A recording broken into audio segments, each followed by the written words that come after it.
appear before the Tabazimbi Magistrates Court for the alleged murder of a farm worker. The pair were caught at the weekend in connection with a shooting. The boy is believed to have been shooting at guinea fowls on the farm in the early hours of Saturday morning when he accidentally shot the farm worker. Nokayam Dambo reports. Police in Tabazimbi and Limpopo were called to the scene after reports of a shooting. Upon arrival, they discovered the body of a farm worker believed to be in his 30s.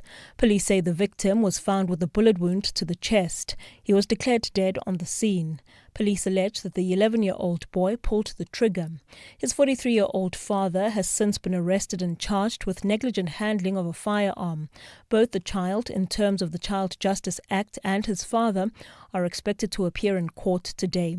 Police Commissioner in Limpopo, Thembi Radebe, has since reiterated the importance of responsible firearm ownership. Nogukhanya Mtambo, Eyewitness News. The defense in the Senzo Meyiwa trial is set to call its first witness in the Pretoria High Court this morning as the accused begin to answer the state's case against them. Last month, the matter was postponed after the defense told the court that it needed more time to consult with witnesses. It's been almost 3 months since the state closed its case after 2 years of leading witnesses against the 5 accused.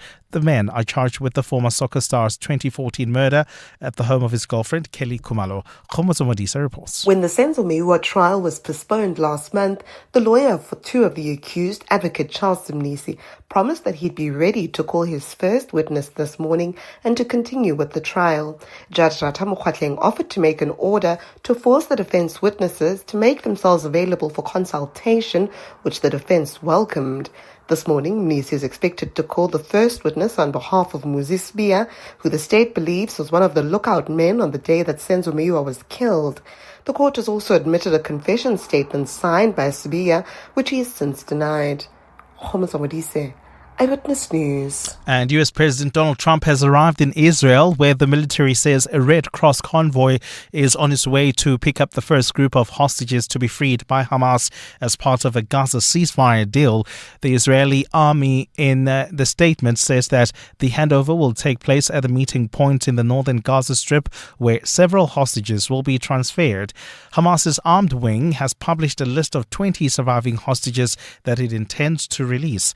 Under the US President's proposed roadmap, once the Palestinian militants have handed over the surviving hostages, Israel will begin releasing around 2,000 Palestinians from its prisons. Hamas took more than 250 hostages from Israel in 2023 during the attacks that killed more than 1,000 people. Since then, Israel has killed more than 67,000 Palestinians in Gaza and has jailed thousands of Palestinians, sometimes without charge, for years. Trump is expected to head to Egypt from Israel, where the truce was negotiated. The war is over, okay? Do you understand that? But I think people are tired of it. It's been centuries, okay? Not just recent, it's been centuries. I think people are tired of it. Yeah, the ceasefire is going to hold.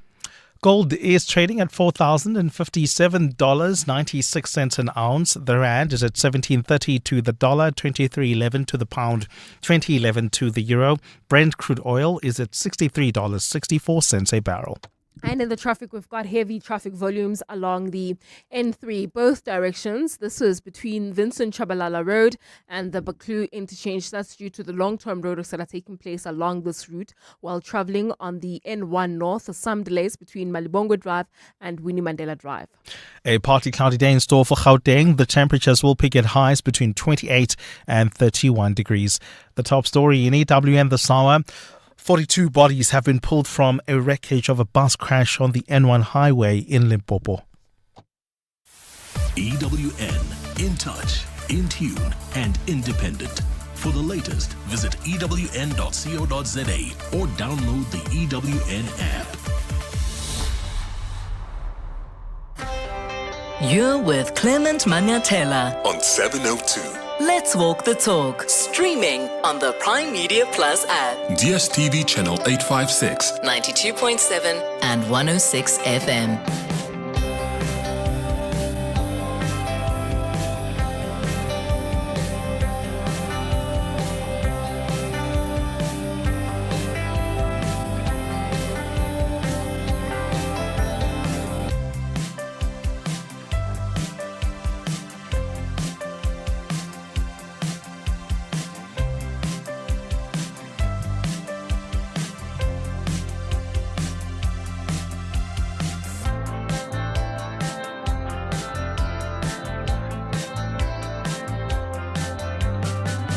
7 minutes after 9 o'clock. Dumelang, happy Monday. Welcome to the Clement Manyathela Show. How was your weekend? Are you ready for this week? Is it a busy one? Is it not too demanding? Well, whatever you've planned this week, I wish you all the best with your plans. 011-883-0702 is the number to dial this hour on the 702 open line. The WhatsApp line is 072-702-1702. It's D-Day in the Middle East. As per President Donald Trump's peace plan, the first phase of which Hamas and Israel have agreed to, Hamas will be releasing hostages and Israel will be releasing Palestinian political prisoners. So let's hope this first phase of the deal is respected and will hopefully lead to the war on Gaza ending. So we'll keep a close eye on that throughout the show this morning. How hectic was that accident in Limpopo? 40 people have now been confirmed killed. There are many others that are injured. The accident happened on the N1 and we're told that the bus was traveling from Caregiver to Harare in Zimbabwe. So a lot of the people who have been killed are from Malawi, are from Zimbabwe. A 10-month-old baby was one of those killed on this accident. It's so tragic. Condolences to the families of the victims of this accident. So let's keep them in our thoughts and our prayers. And maybe you've witnessed it. You went past the highway before or just as it happened or after. Maybe you are affected. One of your loved ones or relatives were in that bus. What are you able to share with us? You're welcome to give us a call on that as well on 011-883-0702. The Parliamentary inquiry into corruption in the criminal justice system resumes today. It's going to be an interesting one. The Deputy Police Commissioner, General Shadrack Sibiya, takes a stand. He has been implicated in basically defying the ends of justice because he's accused of pushing ahead with the disbandment of the Political Killings Task Team to protect a criminal syndicate. What do you anticipate from his testimony? And what are you hoping to hear from him? Remember, General Mkhwanazi said that they're still scraping for gold. They're still going through information to see if Shadrack Sibiya is linked to any criminal activity.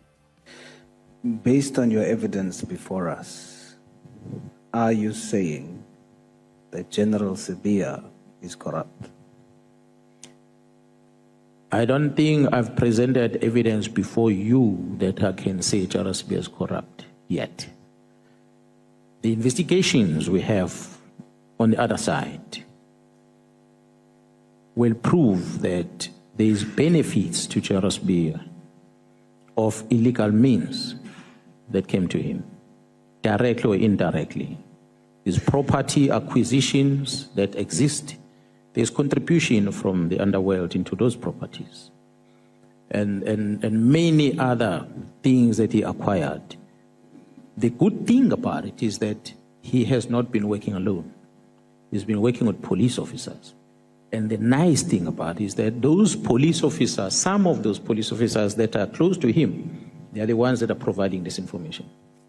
That's why we know about the purchase of properties, we know about the location of properties, we know about the purchases of animals in the farms, we know about the many other vehicles purchased and many other lifestyle things that are there. So that's what General Mkhwanazi said. In fact, he also said that what Shadrack Sibiya may be charged with involves defeating the ends of justice. I kept on asking the National Commission, did you authorize this thing? Then he said, no, he never did. But as a policeman, I couldn't take his words. I wanted under oath, on paper, in black and white, to say that. He gave that to me, I think on the 4th, if I'm not mistaken, Honorable Chair, members, in a statement under oath, where he said he never authorized General Sibiya to take these dockets to Pretoria. He never authorized this and that and that and that. From there, then I knew that I've got a criminal case going. That was on the 4th of July? That was before my press briefing. Sorry, General? It was before my press briefing. I already had the National Commissioner's so on the 4th of July. affidavit under oath that says he did not authorize this thing. And we have that affidavit? So that is in a criminal case docket that we're talking about today. Because then all these people that played a role in shutting down my investigation, that which I warned about on the 2nd of July, is being investigated now. So I do hope that pretty soon we're going to effect arrest and we're going to be in court. And what is the charge there? Defeating the ends of justice. That's the main one. There's a collusion to defeat ends of justice from the evidence that has been uncovered. And that's based on an affidavit that's in the docket. Yeah, because I needed to have a point of departure. National Commissioner, tell me, did you authorize this thing, yes or no? He says, I didn't. I said, write it down. There was a delay in him giving that. A delay. Eventually, he said to me, okay, here's it. So when he did that, then I knew that, okay, someone will have to then go to court and explain why this. Which is going to be very important for General Shadrack Sibiya to explain. If Fani Masemola has under oath said, I never gave directives for this to be undertaken, then what gave him the authority to do that? So what's that one thing you want to hear from Shadrack Sibiya, or the questions that you want members of parliament to ask him? Give us a call or send us a WhatsApp voice note. At 10 o'clock, we're going to be talking about the Social Development Department. It's been going from scandal to scandal. When it's not spending millions on trips to New York for its officials, it's busy appointing 22-year-olds to senior positions with no experience and qualifications for that job, even when the HR has warned against such appointments. Now, the latest scandal involves the DG, Peter Nechipale, who has been defending all of this mess that the department has found itself in. He has now been charged for dishonesty and dereliction of duty, negligent misrepresentation, failing to do due diligence, thus causing and prejudicing the administration and efficiency of the department. He was actually appointed Director General for a period of a year, as approved by Cabinet. And yet, the contract that he signed was for 5 years. How do you explain that? When Cabinet approves your appointment for a year, but for some reason, the contract that you sign is for 5 years. What happened there? I mean, there's a difference between 1 year and 5 years. What was the plan? Also, it appears like he scored lower in psychometric assessments for the DG position than another candidate, but he somehow made it through. And as I told you, we're going to sit on the story until there's accountability, because it looks like people are doing as they please at the department. The department itself is still running away from doing interviews, but we'll speak to a journalist who has been reporting on this from the Daily Maverick, who's been investigating a lot of these shenanigans, and the chair of the Social Development Committee in Parliament.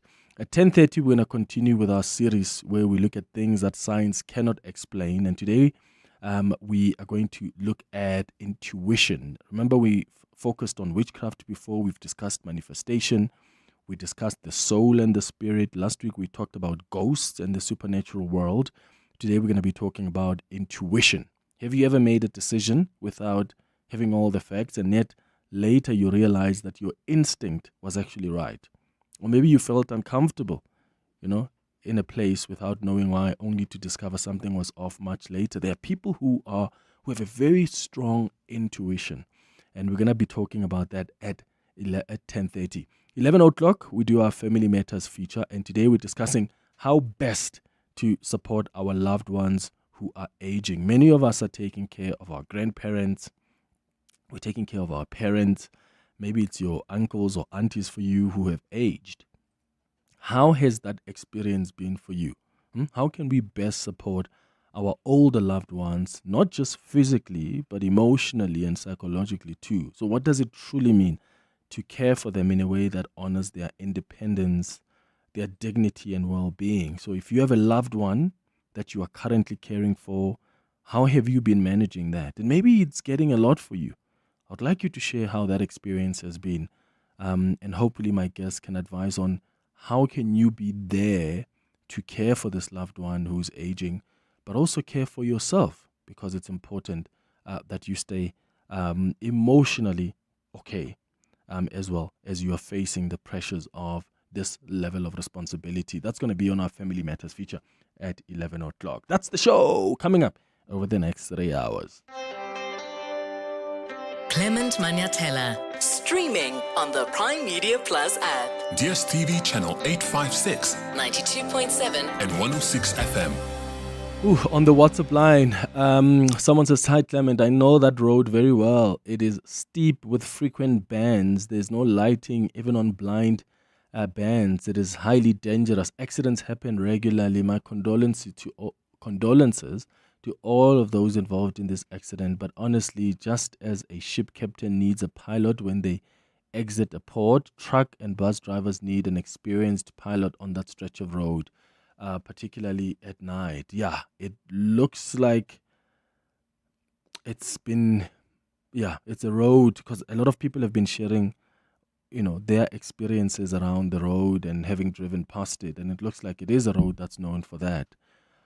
It's just so tragic. 40 people killed in one accident, including a 10-month-old. It's just so tragic. Another message on the WhatsApp line says, Clement, one thing for sure is that after this testimony, we will know more about the motives of General Shadrach. Motives of Ntantla Mkhwanazi, Masemola, and Khumalo. That's a message there from Anonymous on the WhatsApp line. What do you mean about the motives? And of course, what I said, what's actually have been anticipated is that, of course, Shadrach Sibiya has his own allegations that he's going to place. Remember, after that 6th of July press conference, he started doing media interviews. In fact, he spoke immediately after that press briefing, and he went and said, well, there are allegations against, what's his name? General Khumalo himself, that he wants to put up. So I wonder what those are going to be. And of course, questions, and legitimately so, questions will arise. Why have you not said anything about these? Why did you wait to bring them up when there's a lot being exposed about you? But that doesn't necessarily mean that that's the stuff that you put aside and you don't consider. But you've got to ask legitimate questions of how serious are you about ensuring that there's justice, when if truly there are serious allegations against these people, as this WhatsApp, this listener on the WhatsApp line suggests, if seriously there are serious allegations here against, whether it's Khumalo, who was the head of crime intelligence, or Fani Masemola, the National Commissioner, or General Mkhwanazi, what have you done about it? Because at least we're hearing from Fani Masemola, who says, I've tried to speak to the president. I tried to speak to the minister about the issue of the disbandment of the political Killing Stars team. So Shadrach Sibiya must also be able to say, this is how I've tried to put this matter forward. And I failed, at the very least.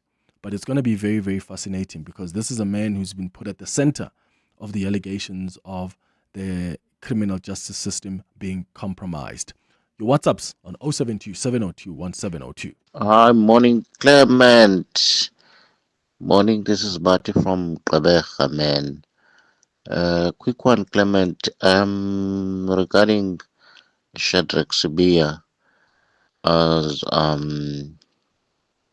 appearance in Parliament today.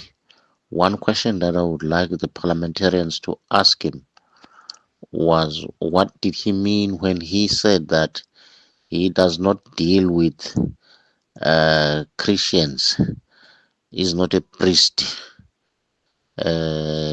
He deals with criminals. Can he expatiate that further as to what did he mean? Does it mean he benefits from the criminal syndicates, or is the criminal syndicate his friends, or is he doing what he's supposed to do, arresting them and putting them behind the bars? He must just explain to us, what did he mean. Thank you. I'm thinking about roads and whether roads can be too dangerous or not. Two factors here are involved. One, the vehicle itself, is it roadworthy or not? Number two, the person operating the vehicle, i.e. the driver. So those two factors are very, very important. So I'm not in any way suggesting that there was anything wrong with the bus or the driver, but I'm just putting out there. Thanks very much, Clement. Tabo, my friend. Yeah, look, Tabo, that's what the police, I'm sure, are going through now. The roadworthiness of that bus, a lot more things to consider. On the WhatsApp line, Wamafu says, "Good morning, Clement and the team. Happy Monday. I would like to hear from Sibia. I want to hear him answer. As he answers, I want to check his demeanor towards the removal of the case dockets to his office, and how does he know Brown Bohotsi?" Yeah, the issue of the removal of the dockets was quite a key one. Again, as you heard from the clip I played, Jerome Konazi says, "I told the National Commissioner, did you authorize the removal of these dockets?" And he said, "No, I didn't." And Konazi said, "I asked the National Commissioner to put that in an affidavit under oath." And as soon as he did that, then that's when he knew that we've got a case here against Shadrach Sibia, because what gave him the authority then to demand or ask for the dockets to be transferred to national office when the National Police Commissioner himself never authorized that? So how he explains that will be of interest. Hi, Clement. It's Anonymous in Westland. I think the issue of the dismantlement of the political killing task team, we are not going to get closure into that issue, because there are many people with different roles involved in that particular matter. And I will blame you. You will blame the third person, and the other person will blame the fourth person. So they are going to play duck and dive up until the matter is, it's put to sleep, so to say. Good day, Clement. Good day, 72 lenders. Abraham in Florida.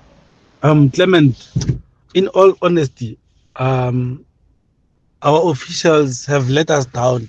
That road in Musina, between Louis Trichat and Musina, leading to Bait Bridge, that road needs vehicles that are roadworthy and that don't carry such huge amount of loads. When at Clement, if you have seen how big the loads that are carried by those vehicles, you would be shocked when at Clement. And to consider how steep that place is and how it twists and turns, Clement, you wouldn't allow such vehicles. You'd have officials actually monitoring these roads. But to my surprise, you would find that that car had left from Cape Town or from PE up to Mosina with that heavy load that it's carrying, and it's allowed. Hi, Clement. How are you? Clement, I think the permit to operate on the roads should be adjusted. Gqeberha to Harare is too long for one bus. I think it should be Gqeberha to Johannesburg, then to Harare. They mustn't issue permits because that distance is so long. And that part of the road where there was an accident, it needs careful driving. And by the time they get there, they're tired. So they must adjust those permits. Yeah. Also, how does it work, guys? How far is it from Gqeberha to? I've never driven from Gqeberha to Johannesburg, or Johannesburg to PE, but I would imagine we're looking at about 7. Huh? I mean, with a normal car, you would look about 7, right? 7 hours or so. With a bus, that's pretty long. So when you get to Joburg, does the bus stop? Does anybody know if these buses that are from Gqeberha to Zimbabwe, Harare, when they get to Johannesburg, is there like an exchange of bus drivers where this one has driven the first leg and then now let's get the next one to do the second leg? Because I'd imagine you don't have one driver driving just consistently from Gqeberha all the way to Zimbabwe, Harare, and there's no break and nobody is relieving them. How does it work? Because that's another how many hours from Johannesburg to Harare in Zimbabwe? I mean, you're looking at over probably about 6. From Joburg to Zimbabwe. I mean, is it that short? I know Botswana, you're looking at about 5 hours. 4.5 to 5 hours when you're leaving Johannesburg. But with Harare, I would imagine just over 5 hours. But I'm more interested in what this listener is raising is the permit need to be reviewed, because Gqeberha to Harare is far too long for there to be just one driver. So I'm asking, do you know if there's one driver? And is there a system that works where when you reach Johannesburg, then you change, there's another driver that comes through to continue the second leg of that trip? Because I do think it's irresponsible and impractical to be expecting a driver to leave Gqeberha and the next time that these people get to their destination is Harare. And they haven't had time during that trip to rest or have someone take over the driving for maybe a couple of hours. Yeah, that sounds weird. Talent on the WhatsApp line says, Clement, Park Station to Harare is about 18 hours on a bus. Can you imagine then, Gqeberha to Joburg, how many hours is that? And then you still have another 18 hours. Sure. Clement, from Johannesburg to Gqeberha, by car, Clement, it's over 10 hours. Yeah. Over 10 hours by car. By bus, it's over 12 hours. So, yeah, no, it's far, Clement. That's even worse. I thought it's about at the very, like about 8. So if it's over 10 hours and that's you driving in your car, the bus then is much longer. We're looking at about 12 hours. So when you reach Johannesburg then, what's the plan for the drivers? Does somebody else get onto the driver's seat? Is there only one driver for a bus like that? Do they allow for 2 hours for the driver to rest before they get on the next leg of the trip from Joburg to Harare?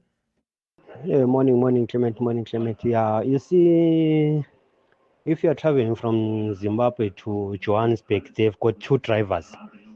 And then if you are going to Cape Town, I think there's 2 or 3 drivers that are driving there. But it depends with the company. Because some companies, they are so great, they just use 2 drivers only from that side to Zimbabwe or Malawi. And these buses mostly, they are not in a good condition. I'm telling you, my man. I know those buses, they are not in a good condition. They just take those trips because they want money. Because there are few buses that go from Zimbabwe to Cape Town or Malawi. That's the thing. Thank you. Yeah. So, I also getting a lot of messages from people who are saying normally there are a number of drivers, which at least gives me some comfort. So you don't only have one driver who would drive on their own. Normally there's 2 or 3 drivers. But someone else on the WhatsApp line says, Clement, those buses are not allowed even into Johannesburg. The taxi associations give them hard time. Instead, they only use the N1. If they get into or to the M1, they are in trouble. They might have about 3 or 2 drivers, but the bus itself gets overwhelmed. But it's good to know that there are a few drivers then that at least can assist with the driving. I just think it's crazy to be expecting one person to be driving for that long. Of course, that person is going to fall asleep at some point. But again, the question needs to be asked around the standard and the standard and the roadworthiness of these buses. It's so sad that every time we talk about the roadworthiness of these kinds of modes of transport when there are so many people that have died, eh? Yeah, it's quite sad. 40 people, including a 10-month-old baby. So tragic. It's 9:30. Let's get the latest in Eyewitness News headlines. We'll come back with more of your calls and WhatsApps. Sviso, hi. Thanks, Clement. Good morning. 42 bodies have been pulled from the wreckage of a bus crash on the N1 highway in Limpopo. The Road Traffic Management Corporation says the bus was traveling on a steep road when it overturned last night. The passengers were en route to Harare in Zimbabwe from the Eastern Cape. The defense in the Senzo Meyiwa trial is set to call its first witness in the Pretoria High Court this morning as the accused begin to answer the state's case against them. Last month, the matter was postponed after the defense told the court that it needed more time to consult with witnesses. It's been almost 3 months since the state closed its case after 2 years of leading witnesses against the 5 accused. And US President Donald Trump has arrived in Israel, where the military says a Red Cross convoy is on its way to pick up the first group of hostages that have been freed by Hamas as part of a Gaza ceasefire deal. The Israeli army, in a statement, says that the handover will take place at a meeting point in northern Gaza, where several hostages will be transferred. Hamas's armed wing has published a list of 20 surviving hostages that it intends to release. And those are the headlines. This EWN and more at 10 or as it happens. EWN Traffic. Traveling on the M2 West, we've got an accident reported right near the Crown Interchange. Delays coming out of Heidelberg Road. Please be on the lookout there. If you want to avoid this scene, maybe try using Boyson's Road or stick onto the Mark 1 North towards the CBD. While traveling on the N3 South, some delays between the Giluli's Interchange and the Golden Highway. There's also queuing traffic on the N3, both directions between Vincent Chabalala Road and the Baklu Interchange. Now, that's due to the roadworks that are taking place along this route. Traveling in Sharon Lee, delays on Malibongwe Drive towards President Foshe Drive. There's also queuing traffic reported on the R21 North. This is now in the city of Tshwane. An accident along this route. It happened right near the Flying Saucer Interchange. It's causing heavy traffic volumes coming out of Nelmetjies Drive. If you are heading towards Erasmus Park or Littleton, please try using the N1 North and then turning off at Water Avenue. More updates coming up at the top of the hour. Stay tuned. There's more EWN on air, online, and on the EWN app. 702. Serving the 702 family in 702 land, including those of you in Carltonville. Following the development of gold mines in the area, Carltonville was established in 1937. The town is named after a director of Consolidated Goldfields, Guy Carlton Jones. The nearby Puneng gold mine is the world's deepest mine, reaching a depth of over 4 kilometers. It is also the home of the Johannesburg Skydiving Club, which is based at the Carltonville Airfield. 702. Let's walk the talk across 702 land, including Carltonville. My guy, tell me how date night was.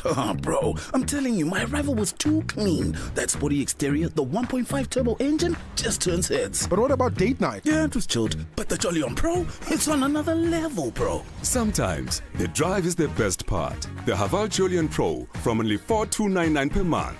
Visit gwm.co.za for T's and C's. GWM. Go with more. Brought to you by GWM Finance, a division of West Bank, an authorized financial services and registered credit provider. What does extraordinary mean to you? Is it factories and warehouses that run themselves, or monitoring your assets in real time? Vodacom Business has connected more than 11.1 million IoT devices to enable smarter business, AI, cloud, enterprise apps, IoT and security. One seamless ecosystem.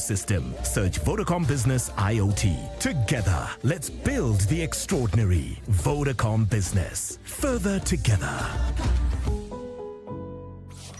He's the boss, the legend, the man whose music defined generations. Now, his story hits cinemas in Springsteen, Deliver Me From Nowhere, from 24 October. And 702 is giving you the chance to win big this week. We're celebrating the icon with 2 truths and a lie. 3 facts about Bruce. One's not quite true. WhatsApp the keyword Springsteen ZA to 0702 702 1702. And we could call you to play every day next week. Spot the line and win 2,000 Rand cash, exclusive pre-screening tickets, and a shot at a collector's vinyl package every fan will envy. Tease season more on primemediaplus.com. Only on 702. Your voice. Your station. Your open line. Walk the talk with Clement Manyathela on 702. 25 minutes before 10 o'clock. This is a 702 open line. We're taking your calls on 011-883-0702. Your WhatsApp's on 072-702-1702. Morning, Clement. I drove from PE to Spruitview. I think it took me 10 hours. Yeah, I think it's 10 hours. With a normal speed, 120, 100, 120. And another thing, even if you've got 3 drivers, if you're sitting in the car or in the bus, you get tired. If you have to relieve another driver and you're tired too, really doesn't make sense. And driving at night is even worse because you can't even see properly. That's Veronica from Spruitview. Bye-bye. Yeah. And that's why I thought maybe what happens is, when you get to Johannesburg after that first leg, isn't it best then to have another driver who's based here, maybe take over because they've rested? They were also not sitting in a vehicle because you're right, you're still tired, even if you're not driving and you're sitting in that bus. So I thought that normally what happens is they get somebody else to take over from Johannesburg, but clearly that's not the case. Hi, Clement. Yeah, I see you don't quite have a grasp on those distances. From Gqeberha to Joburg, you look at about 12-hour drive. It's 1,000 odd kilometers, so 10 to 12 hours by bus.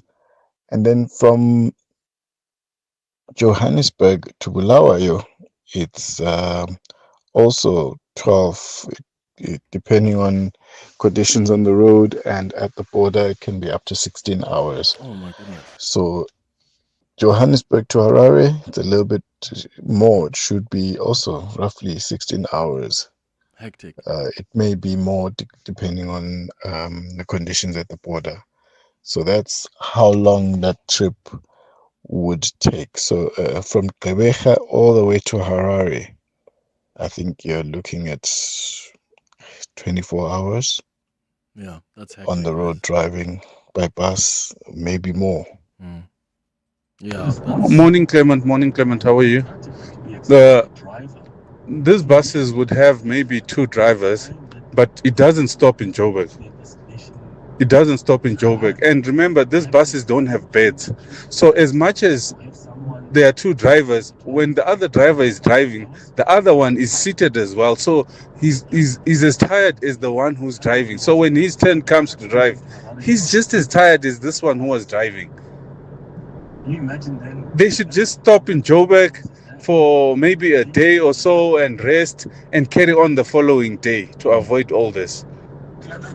Yeah, but sometimes it's us, right, who are being transported, and we want to get home soon. So I mean, how many of us would be willing as passengers to leave Gqeberha and get to Johannesburg, and then you get told that, well, we want the driver to rest, we'll leave the next day? What does that mean for us? Where are we spending the night?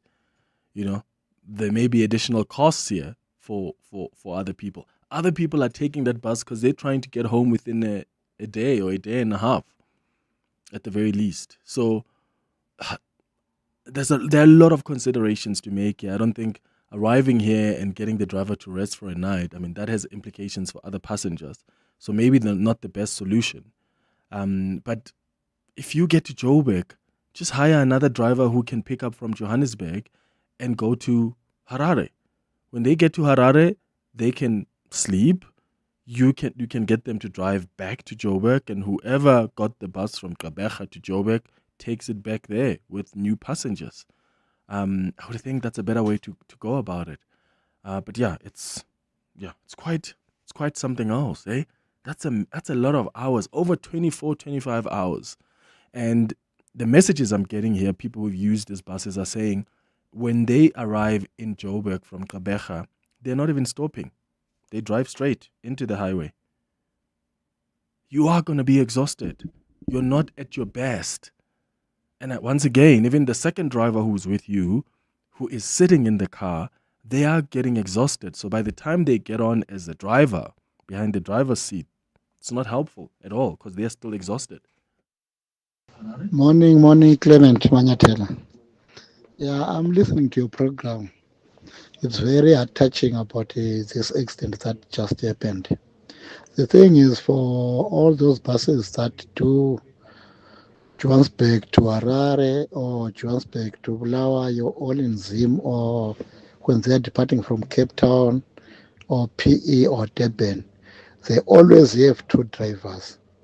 But the thing is, when the other driver is being relieved, the way he will be sleeping, you know, when you're sleeping on your seat seated, you don't actually get too well refreshed. So at the end of the day, by the time the other driver is tired and you wake up to relieve him, you know your body is still tired. And this route is very long. And like the other listener once said, you know, the road from, I can say from Petersburg, past all those Majuba tunnels to Messina, it is very, very bad. It needs to be improved. Thank you. Hi, Clement. I think these buses, they must use the same process as the airlines, right? I mean, from here to Sydney, sure, it's almost like 2 days of flying. So there's always a relief pilot, and the other pilot, after a certain hours, because it's regulated, they need to go and sleep. So they've got sleeping quarters. So I believe that they should learn from the airlines. Have beds at the back for the relief driver to be sleeping, and then after a specific hours of driving, then they swap.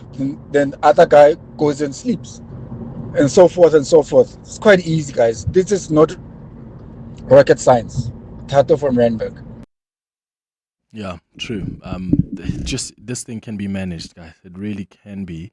Another person on the WhatsApp line says, Clement Tapo here. In the UK, even though it's smaller distances, drivers are swapped after 2 hours and the new driver meets at a different location. They're not riding in the same bus. Virtually a 3-hour drive to London will be done by 2 drivers. There you have it. And of course, the circumstances here are different to what people in the UK are dealing with. But Sepa, thanks for sharing that experience from the UK. And I bet you safety is at the heart of why they've made an arrangement like this. So you've got drivers that are swapped after 2 hours and they meet at different locations. So this is not someone who is in that bus with you, right? They're not riding in the same bus, which is helpful because otherwise if you've got the same drivers in the same bus, they're both exhausted. And then Musa says, Clement, a few years ago, I used to travel between Durban and Midrand using one of the well-known bus companies. I can tell you each time I got off in Midrand, the same driver would still be driving with the bus proceeding to Limpopo. That's a message from Musa in Kwatukuza. Another one says, hi, Clement, the N1 from Louis Trichard to Beitbridge was never for trucks during apartheid time, and the volume of trucks was less compared to now. There is an alternative road to Beitbridge, not the N1, but it's not in good condition. Thank you so much for that. Here's some more WhatsApp voice notes. Good morning, Clement. One other disturbing factor about these buses and the accidents are our traffic enforcers, the traffic cops. These guys actually fight. I see them often on the N1.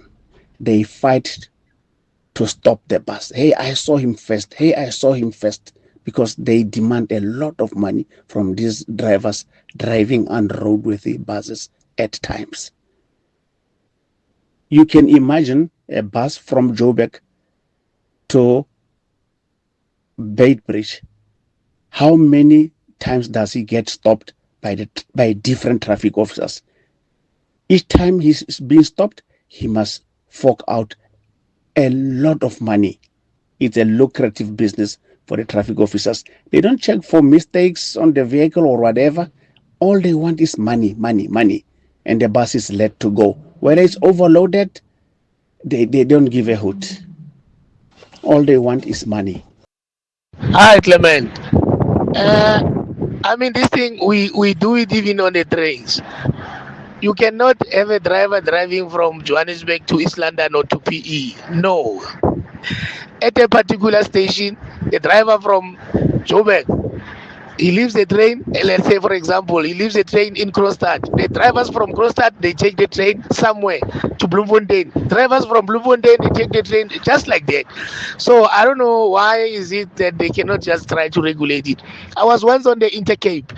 I saw it like they reserve the back seat for the driver to sleep in. I don't know the other buses, but I was once on the Intercape. Yeah, they reserve the back seat for the driver to sleep. So on the train, that's how they do it. After certain stations, the driver leaves the train there, goes back to his home station, and then the other drivers, they take it from there, just like that. So they can also do that. And so forth. Morning, Clement. Guys, this is not. I'm agreeing with this. I'm agreeing with this caller right now. There needs to be some sort of system like in an aeroplane. But also, let's take it further. The aeroplanes, they are inspected every trip. Every trip, as soon as an aeroplane lands, it undergoes a major service. You understand? Why are we not doing that for our public transport? Why are we not doing that? Why are we not having Kodi ranking or wherever the bus depots are, an official who's going to check the roadworthiness of these cars before it's a man? Because come on, no. Barbulaela batho, man. Life is full of moments. Some are small. Surprise, I got you a matcha latte. Some are big. Surprise, we're having twins! For all those moments, there's the new Haval H6 SUV with a spacious interior and voice command. It's built for big moments. Get it from only 6,699 per month. Visit gwm.co.za for T's and C's and to book a test drive. GWM. Go with more. Brought to you by GWM Finance, a division of Westbank and authorized financial services and registered credit provider. Looking for your next big business deal? Make the smart move and switch to Outrance Business Insurance. You could get a massive 20% discount on your business insurance premium for plumbing, electrical, tradesmen services, and other industries.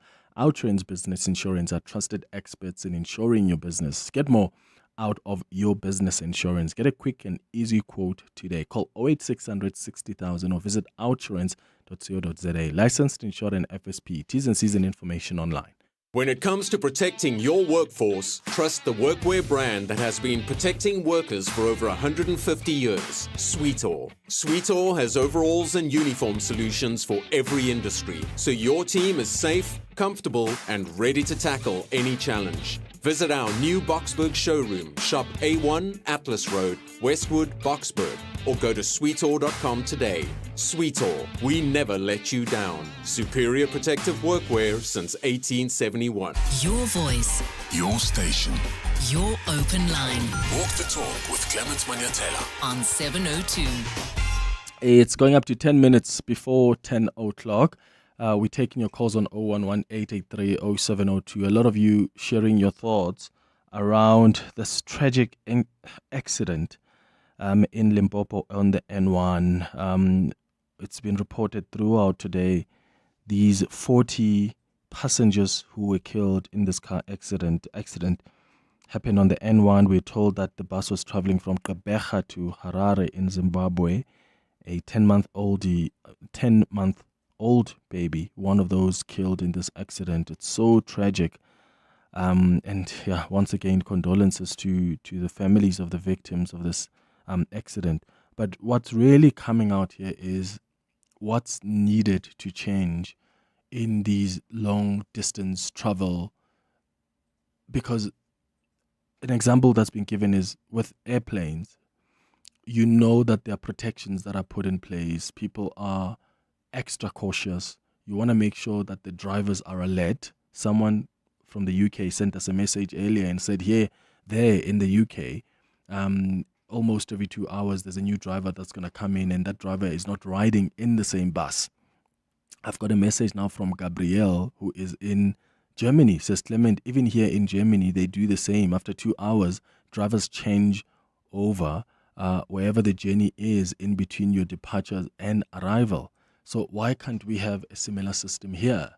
Why do we not have a system where you don't have 2 or 3 drivers that are in the bus while their colleague is driving, and whenever the colleague is tired, then they take over, but rather have them fresh and ready to take over the next leg of the trip? I mean, would that be a lot? In as far as admin is concerned, just administering that and facilitating that doesn't sound like it would be a lot. So get somebody to drive up until Johannesburg, or 2 drivers, and then get another set of 2 drivers to come in and take over the next leg of the trip, because these are very, very, very long distance trips and you do need people to be alert. Otherwise, we end up in a situation where there are these accidents where a lot of people are killed, and we still don't know yet the circumstances of this accident, but it's really pointing to a number of scenarios. And I've been asking you, what changes do you think could work? How can we best transport people, right? Especially in this in the public transport system, or with this kind of mode of transport, like the buses. Is it best to have them change? Would that cost more for these bus companies, would it cost more for these bus companies? But I would imagine that's a cost that's justified, given that you care about getting your passengers, your clients as a bus company, you care about getting them to their destinations safely, right? Morning, Clement. The problem of that route, I know that route very well. It's a law enforcement. Even the bus is not in good condition or a truck's not good condition. That is a making scheme road. Police, SAPs, or traffic cops, that is their road to make money. They are making a lot of money. They cannot do anything. They cannot do anything. That route is a route of scammers. All those law enforcement that side are just making money. For all those buses, they're not roadworthy. Yeah, it's wild. Let's go to your calls now on 011-883-0702. AB, you calling us from Durban. Good morning. Good morning to you, Clement. Firstly, let me just comment on the subject of this terrible bus tragedy. I was in a bus full of tourists a few weeks ago from Croatia to Bosnia. The driver had to sign in before he left at a police depot, traffic police depot. When we reached Bosnia, he was very afraid to drive back because he was only allowed to drive for not more than 5 hours a day. Yeah. And a traffic cop could stop him and check, and he could be fined very heavily if he was caught out. Can I speak on another subject? Sorry to change the subject. Yeah, sure. I was just watching the circus at Tel Aviv airport. The war criminal from Washington who fully armed the genocide and repeatedly vetoed the UN ceasefire resolutions just got off the plane and shook the bloody hand of the other war criminal who unleashed the Holocaust in Gaza. This is not a peace deal, Clement. It's a pause in the genocide. Mark my words, after the Israeli captives are released by Hamas, you can bet that Hamas will somehow be blamed for contravening the terms of this wishy-washy deal. And Trump will give the green light for the carnage to continue on an industrial scale. And wouldn't it be nice if Trump would fly from Tel Aviv to Gaza airport? Clement. Gaza International Airport was bombed by Israel in 2006. Finally, Clement, the Israeli captives will go home amidst great celebration. Palestinians have no homes to go to except to piles of rubble, which they will try to remove to find the bodies of their families murdered over the past 2 years. Thank you, Clement. Well, maybe in Durban and KwaZulu-Natal, thank you for your thoughts. Donald Trump did say that he wants to go over to Israel. I think Benjamin Netanyahu, the Prime Minister of Israel, invited him to come and address, I think, their parliament or the leaders there in government in Israel. So it looks like Donald Trump on the way to Israel already. But yeah, what we spoke about earlier is this peace deal. The phase one of this deal is supposed to kick off today, and the first phase has been agreed to by both Hamas and Israel. The hostages will be released today, according to that peace plan, and Israel will also be releasing some Palestinian political prisoners as well. What happens after this first phase? We wait and see. Remember, previously, we've seen the release of the hostages and the prisoners, so there was that exchange, and then after that, the peace deal couldn't hold. Israel continued with their mission in Gaza. What happens this time around? Will all of the hostages be released? And what happens after that release? What will be phase two of this plan? We wait and see. Archie, you calling us from Four Ways. Good morning. Hello, Archie. Hi, go ahead, brother. Hi, Clement. Thank you for taking my call. It's my first time talking to you. Welcome. Actually thrilled. Yes, I need to put up a comment on this hot issue about the buses that are traveling these long distances. My thinking is we shouldn't have a bus that travel that long distance from, say, Eastern Cape to Zimbabwe. My suggestion is, why can't we have a bus that from Eastern Cape to Johannesburg, it ends there, people take another bus, transfer the luggage to a fresh bus that has been serviced and whatever, that has been checked. And that will reduce. I know the drivers, they are resting a lot because the interchange for every probably 300 kilometers, they are changing the drivers. Mm-hmm. My other issue is with the police, the traffic controllers on the road. If we have officers that only go around checking the papers and checking probably the validity of the permit and not checking the bus itself, it's always going to be a problem, because probably the drivers are forcing just to make money.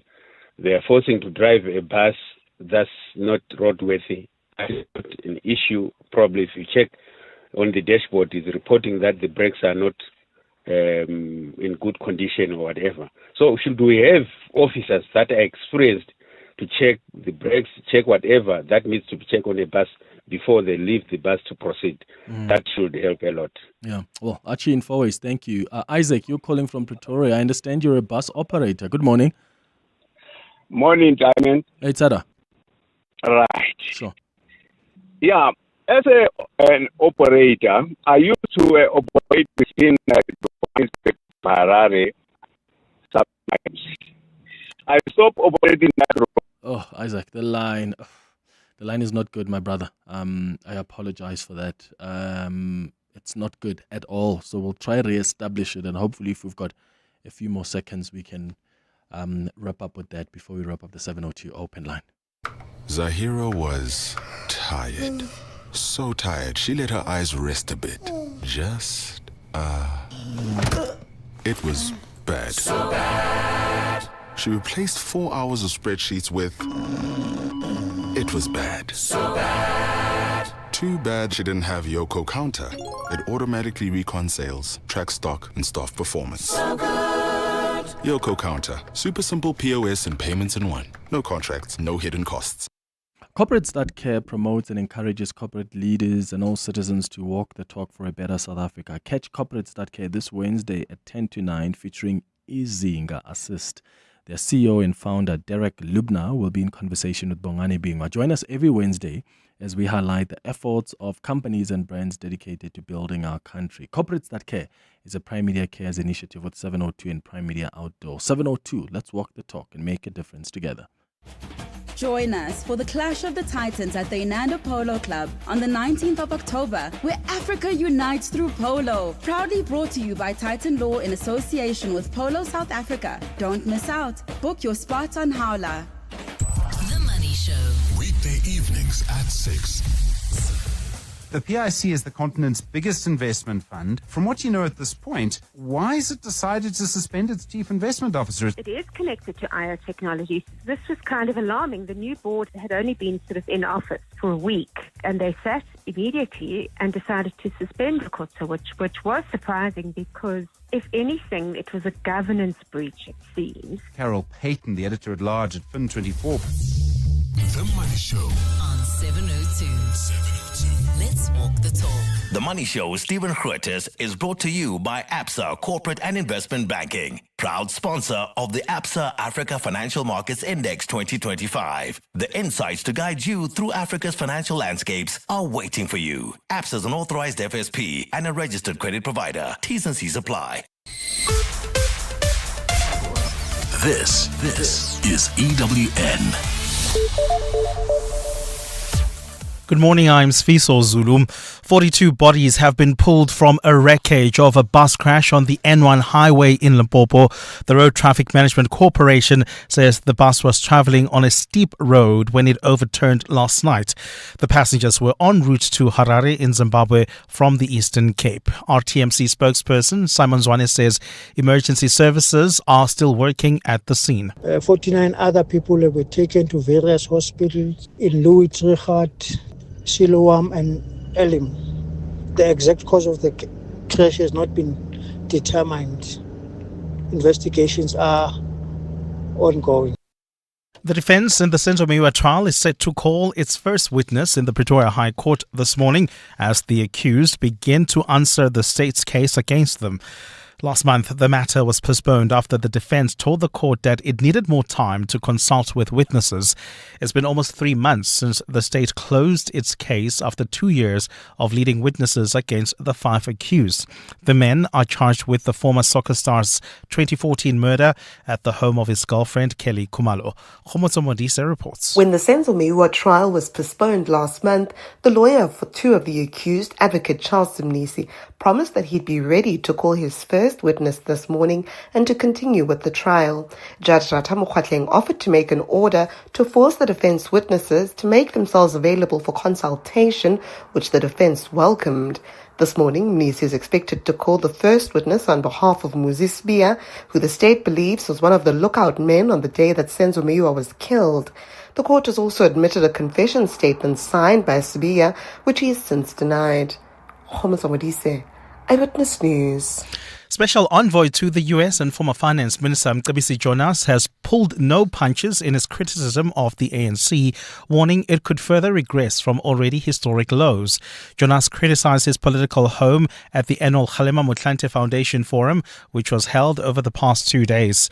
He believes that dysfunction and fragmentation in the ANC has made the government of national unity ineffective in its first year of governing since the 2024 general elections.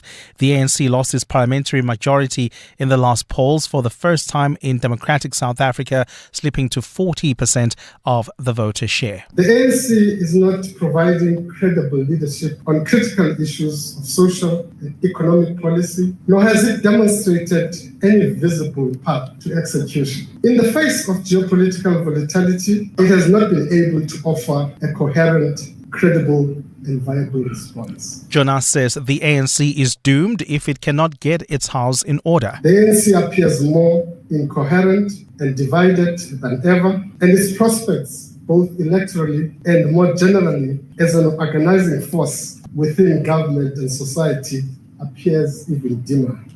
And Hamas has released all living 20 Israeli captives from Gaza. It comes as US President Donald Trump arrives in Israel, where the military says a Red Cross convoy is on its way to pick up the first group of hostages that have been released. Hamas's armed wing has published a list of 20 surviving hostages that it released today. Under the US President's proposed roadmap, once the Palestinian militants have handed over the surviving hostages, Israel will begin releasing around 2,000 Palestinians from its prisons. Hamas took more than 250 hostages from Israel in 2023 during attacks that killed more than 1,000 people. Since then, Israel has killed more than 67,000 Palestinians in Gaza and has jailed thousands of Palestinians. Trump is expected to head to Egypt, where the truce was negotiated. The war is over, okay? Do you understand that? But I think people are tired of it. It's been centuries, okay? Not just recent, it's been centuries. I think people are tired of it. Yeah, the ceasefire is going to hold. Gold is trading at $4,057.96 an ounce. The rand is at 17.30 to the dollar, 23.11 to the pound, 20.11 to the euro. Brent crude oil is at $63.64 a barrel. And in the traffic, we've got an accident reported on the R21 North. This is in the Irene area. It's right near the Flying Saucer interchange. Delays coming out of Nelme Pierce Drive. There's also queuing traffic along the N3 North between Vincent Chabalala Road and the Bakru interchange, and that's due to roadworks along this route. A partly cloudy day in store for Gauteng. The temperatures will peak at highs between 28 and 31 degrees. The top story in EWN this hour, 42 bodies have been pulled from the wreckage of a bus crash on the N1 highway in Limpopo. EWN, in touch, in tune and independent.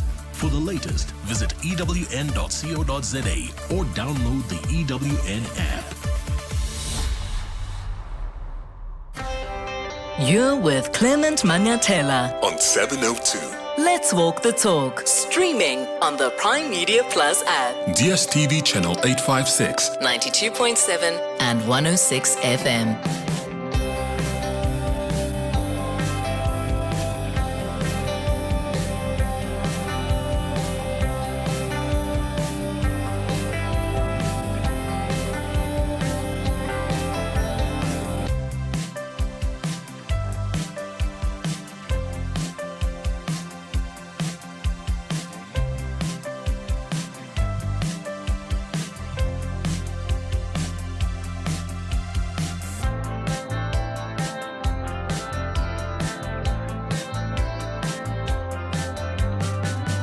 7 minutes after 10 o'clock. Dumelang, welcome to the second hour of the Clement Manyathela Show. Thank you for staying with us here on 702. Remember, at 10:30, we'll continue with our series where we look at things that science cannot explain. There are a lot of conversations we've had over the last couple of weeks. Today, we're going to be talking about intuition. How strong is your intuition?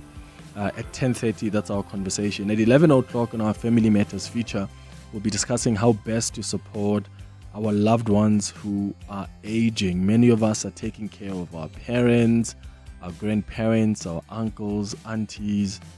How has that experience been for you? Can get a lot for you as the carer, but also sometimes for those being cared for, they feel like they're losing their independence because a lot of decisions being taken for them. So I want to hear from both parties.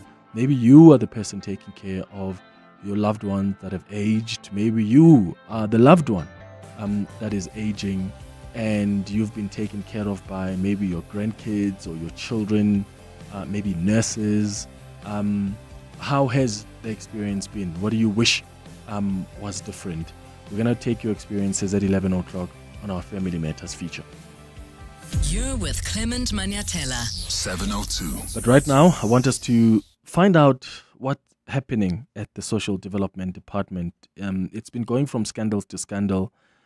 If it's not misspending millions on trips to New York for officials, it's busy appointing 22-year-olds to senior positions with no experience and qualifications for that job, even when HR has warned against such appointments. The latest is that the DG has now been charged, Peter Nechipale, for, this is the man who's basically been defending all this mess at the department. And he's now been charged with dishonesty, and dereliction of duty, negligent misrepresentation, failing to do due diligence, and causing harm and prejudicing the administration and efficiency of the Social Development Department. So he was appointed the Director General for a period of just 1 year as approved by Cabinet. And yet, for some reason, the contract that he signed was for 5 years. Also, it appears he scored lower in a psychometric assessment for the DG position than another candidate, but somehow he made it through. There's been a lot happening at the Social Development Department, and one person who's been keeping a close eye on that department and investigating what's really been revealed so far is Rebecca Davis, who is a senior journalist with the Daily Maverick, and she joins us now on the line. Rebecca, thank you so much for making time for us. Good morning. Clement, thanks for having me. So I want us to start from the end and we'll sort of move back to the beginning. The latest now is this letter that the minister has sent to the DG. It appears there's something worrying here. The cabinet approves that, okay, this DG can serve for a year, but for some reason the contract he signs is for 5 years. How did that come about from what you've looked at? It's mysterious, to say the least.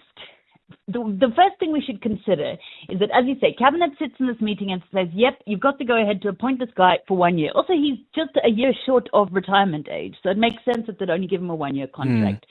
We assume that the minister, Sisisi Tolashe, is in that meeting. So she hears them say, yep, you've got to go ahead for 1 year. She always knew he was there for 1 year. She was in that cabinet meeting. But next thing, he gets this contract that is actually for 5 years. Then the DA MP, Alexandra Abrahams, has been tipped off that this is a problem, and she asks the minister in Parliament in April this year, how long is the duration of this guy's contract? The response she receives from the department is, it is 5 years. So they presumably went and checked in the file at that stage, and they came back and doubled down. They said, no, it's 5 years. Then media, Daily Maverick, starts reporting on it, and suddenly they now say, well, this is what they told Parliament last week, it was a clerical error. It was just a mistake made. Somebody wrote down 5 years instead of 1 year, and now they've changed it. Oh my And now, as you say, they've suspended the director himself, apparently on this very charge, that it was he who who intentionally now maybe misled the department into thinking it was 5 years instead of 1 year. It's an explanation that makes incredibly little sense, because at Parliament last week, the minister said, no, it was definitely a clerical error. If it was just a clerical error, now why are they charging this man with multiple counts of misconduct? And also, again, she knew that the contract was for 1 year. Why was she not taking any action to go and look up this contract, etc.? She was the one who was in the cabinet meeting. Yeah, and that's my what's confusing me here, Rebecca, is that the minister is trying to portray herself as someone who clearly here was used, or information and stuff was signed without her knowledge. Is it possible that this could have happened without the minister's approval and she just simply didn't know anything about it? I mean, anything's possible. But the picture we're building up, certainly then, Clement, is of a minister who has very, very limited control over her own department, which is something, almost equally sinister. Should we turn now to the explanation about the unqualified 22-year-old? Because here we're also seeing the same pattern. The minister, Ceasefire Talashe, says, no, I didn't get in this person at all. I didn't know anything about this. This time it was my former chief of staff, Zanele Simmons, who falsified her CV and forged my signature and it to the department. So again, there's this attempt to cast blame onto a senior official, when in actuality there is no reason that anyone can see why the former chief of staff, Zanele Simmons, would want to get in a 22-year-old to be the minister's chief of staff, Lesedi Mabilecha. There's no apparent relationship between Zanele Simmons and Mabilecha. But where there is a relationship is between the 22-year-old and Minister Ceasefire Talashe's special advisor, Ngwako Kgatla. She is his niece. So once again, the suggestion that it was someone totally different who got this woman into the department without the minister knowing, it strains credibility. That's all I can say. Yeah, and I mean, what did you make then of the explanation that the minister gave in Parliament? Because I mean, she's almost like stepping back and saying all of this has happened and it's no fault of my own, and it's all these other people that have tried to be involved in irregularities that have been around the appointments. But what interested me was how she, even before the portfolio committee, didn't mention the chief of staff as the chief of staff. She kept on referring to her as a personal assistant when she knew that she initially started as a personal assistant, but later on was promoted to be the chief of staff. I mean, was that another clerical error? Exactly, and that shocked me too, because that would seem to be a blatant instance of misleading Parliament. There's no two ways about it. When ministers appear before Parliament, it's almost like they've taken an oath in court. They have to not mislead Parliament. But that is what she claimed. She also claimed, Clement, that she could not possibly be accused of protecting her special advisor, Ngwako Kgatla, from the accusation that he was taking two government salaries at the same time, because she had sought a legal opinion on this, signed by the now suspended DG, well, almost certainly going to be suspended DG, Peter Netshipale. And she said, no, this shows that he actually can't be disciplined by us at all because he's not in the employ of the department. He is in the employ of me as my special advisor. So it doesn't fall within the ambit of the department. Even if that were true, another explanation that frankly just, the longer you think about it, the less sense it makes. Even if that were true, Daily Maverick has in its possession an email thread showing that they were made aware of the disciplinary charges against this guy, Kgatla, in November last year, November 2024. Yet they only sought legal opinion on the matter 2 weeks ago. So how she's now like, well, there's nothing we can do. But it gives complete vindication to the idea that she's been shielding him from disciplinary charges. Nothing, no action has been taken against him for the last, almost a year, 10 months. So that, again, is an instance of, well, maybe she's telling Parliament what is the case now, but it doesn't explain why she has not acted against this person for 10 months.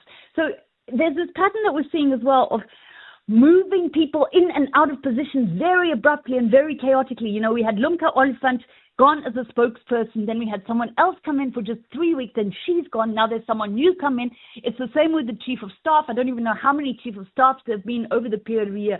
What is the underlying reason then for all this, this chaos in the department? What is going on in that ministry? It is one of the most critical government departments in South Africa. It is the ultimate authority for the dispensing of social grants. We deserve to know what the reason is for the administrative turmoil under Ceasefire Talashe's watch. No, we do indeed, Rebecca, and I think thanks to you for keeping your close eye and investigating what's happening there and not letting the story go, Because what's easy to do is for the minister to also just blame everybody else and find people that are going to take the blame. But for some reason, she must be shielded. Before I let you go, Rebecca, the relationship that the minister has with this advisor, it looks like it's a close one. You've reported before that there may be an intimate relationship. Yes, we still haven't been able to verify the WhatsApp conversations. They've come out to say those are fake. They're not in any intimate relationship. What have you been able to establish about how close the minister and the special advisor are, especially given how the special advisor in the past has been charged for receiving salaries, 2 salaries from government, and for some reason the minister didn't do much about that? What we know about the special advisor Khatla is that he started off at the Department of Women, Youth and People with Disabilities when the minister was the minister of that department. Then she gets appointed as Minister of Social Development, and suddenly he comes with her as her special advisor now. So that is an appointment made entirely by the minister, not by the department. So it's clear that there is, that she trusts him, let's say that. We reported based on information from impeccable sources, and all the information we have received from these sources in the past has proved to be accurate, that it is an open secret in the Department of Social Relationship that they are in a romantic relationship. This has been vehemently denied by Mr. Khatla himself. In fact, he threatened us with legal action last week as a result. All we can go on is the information that we have from sources, and that is information that I find credible given the situation where she, A, seems to have brought in his niece as her private secretary and then her chief of staff, and B, has also seemingly been protecting him from disciplinary charges. Yeah. Well, look, thank you so much, Rebecca Davis, for speaking to us. And once again, let's keep our close eyes on what's happening at the Social Development Department. This, as Rebecca says, is a critical department, and this mess that's been going on there is wild. And there's got to be some level of accountability. Otherwise, if we can't even get that right, forget about the responsibilities that this department is expected to uphold. So many people relying on this department functioning well. How is it going to function well if it keeps on making irregular, weird appointments like that? It's 90 minutes after 10. 702. The Clement Manyathela Show. Let's walk the talk. Let's bring in now Bridget Masango, who's the chairperson of the Portfolio Committee on Social Development. We did speak to her about a week or so ago before the minister and the DG were to appear before Parliament and face those tough questions. They have appeared, I think, on Thursday last week, if I'm not mistaken. Thank you so much, Chair, for making time for us. Good morning. Thank you so much, Clement. Good morning to you and your listeners. When I spoke to you about a week ago before the minister and the DG appeared in Parliament, you also, as the committee chair, were concerned about what's been reported out there about this 22-year-old who was made the chief of staff without the required qualifications nor even the required experience. She's since been removed from that position, but there must still be accountability here. Are you satisfied with how the minister has explained it?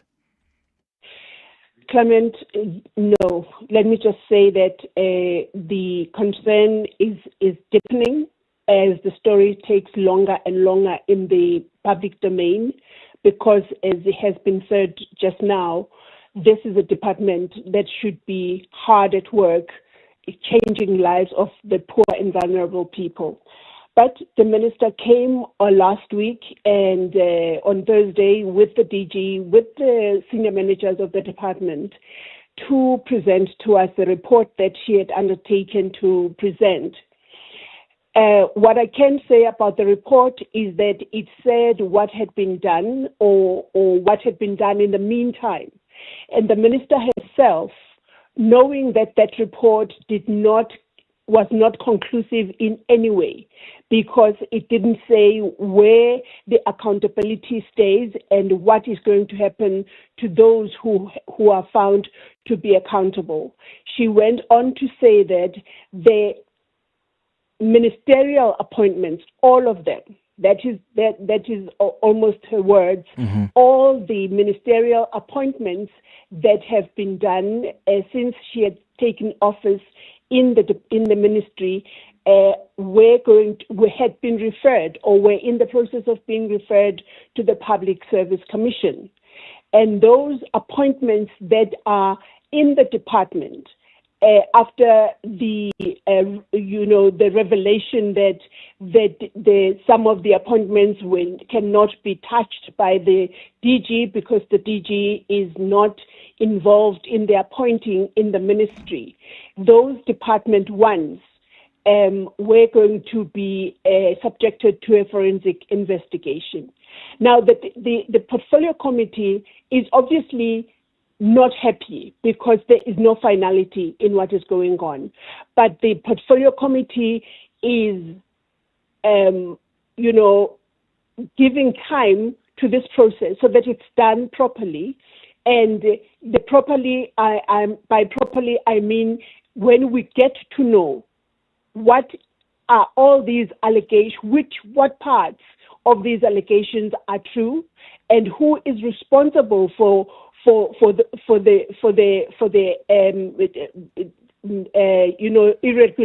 irregularities that have taken place, and what is going to happen to them.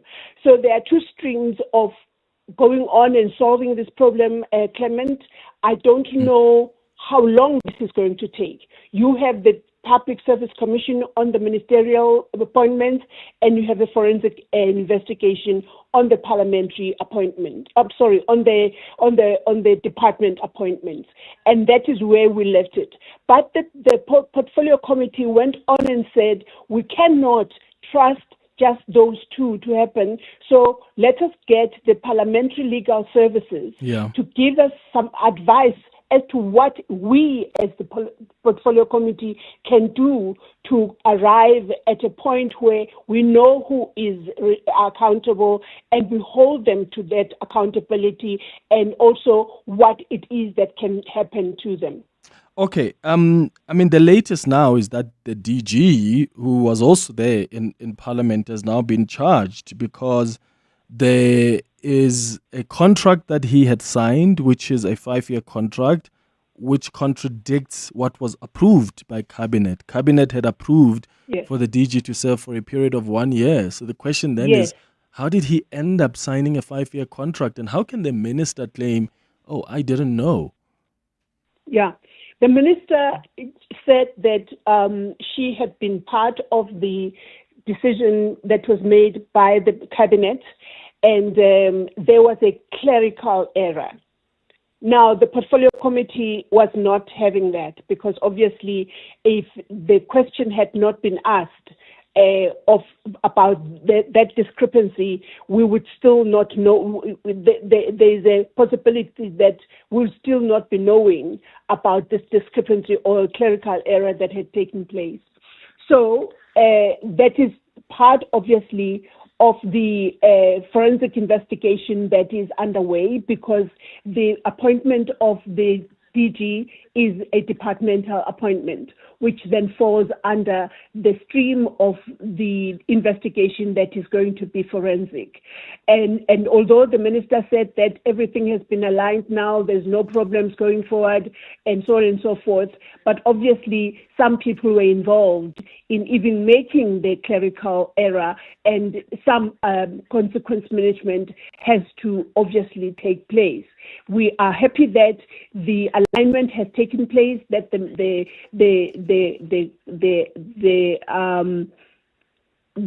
DG's appointment is now for 1 year, and so on and so forth.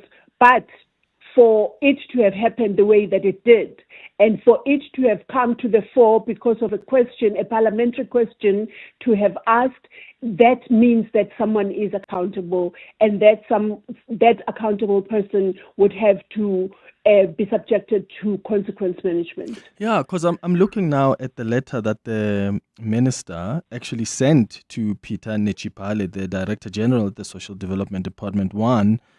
It says, as you are well aware, Cabinet appointed you for a period of 1 year effective 1st of April 2025. I further informed you about a period of a year given your age, which will require you to retire in 2026.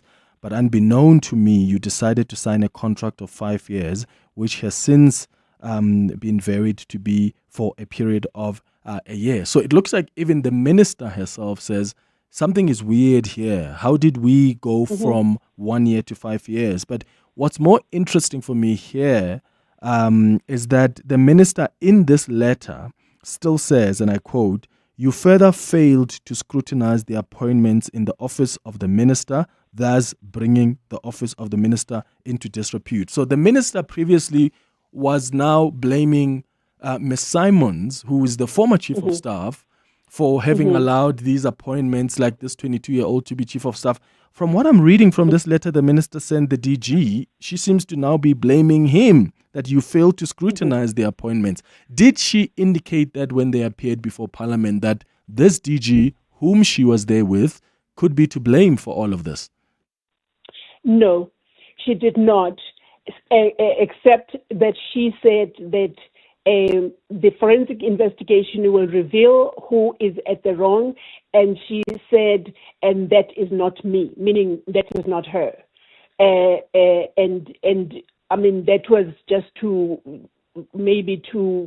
emphasize the point that whatever has happened, she has nothing to do with it. But the forensic investigation obviously is still awaited, and so we can't even take that, what the minister said, as final, because obviously the reason why there's a forensic investigation is because we all don't know who is finally the wrong person, who, the person that did wrong in all this. And the thing is also, Clement, that it will, for us, for me at least, I believe that we have to be very mindful of where the buck stops. And if the minister already, before the forensic investigation is finalized, is saying that cannot be her, it then means that the minister knows that she's not involved in all these wrongdoings that are happening. The only thing is that the buck stops with the minister. For example, the portfolio committee exercises oversight over the minister, over the executive, which is the minister, and everyone else, obviously, in the department. So I would ask that the South African public wait for this forensic investigation. I note what you are saying about the minister writing to the DG, but I would like for us to await the forensic investigation and the Public Service Commission investigation, because it will lay everything in my mind. It will, make sure that it completes and finalizes anything that is happening in the department, which is concerning, again, for the portfolio committee, because now the work is not being done because people are writing letters to one another to iron out all these things. Yeah. So that is all I can say, Clement, at this stage. Okay, we'll check with you soon. Bridget Masango is the chairperson of the Portfolio Committee on Social Development, and we need to keep a close eye on this because, and I'm not suggesting Bridget Masango is protecting the minister, but I also have done this at least a little bit enough to know that sometimes ministers evade accountability because their comrades are the ones that are leading these committees. And Bridget Masango has been kind enough to constantly come and update us. I don't think that's the agenda she's driving. We must just make sure that they actually demand that this forensic report is done quickly and there's a report that's sent to Parliament, but also they must check with their legal services, as she says they've requested. What is the advice here? Based on information the minister and the DG have given, what is the advice of the portfolio committee? A lot of shenanigans here happening at the social development department, a critical department. People are doing as they please because that's what's been happening for the longest time in government. Just do whatever you want, and we can make as much noise as we want. Sometimes nothing happens. There's no accountability whatsoever. But what we'll do is keep on pushing for that accountability. And they can hide, they can run away now, but they can't hide. If they think that now they hide for 2 months and then we forget about it, that's not going to be the case. The next time I speak to any of them, that will be one of my questions to them. It's now 10:31. Let's get the latest in Eyewitness News headlines. Fiso, good morning. Thanks, Clement. Good morning. 2 media houses have applied to oppose an order granting an in-camera hearing by the Madlanga Commission of Inquiry. EWN understands the member of either Gauteng Counterintelligence Operations or the KZN Political Killings Task Team was expected to give confidential evidence in absence of the media and the public. The commission is tasked with investigating allegations of corruption and political interference in the police service. President Cyril Ramaphosa has described a bus crash in Limpopo that claimed 42 lives as tragic.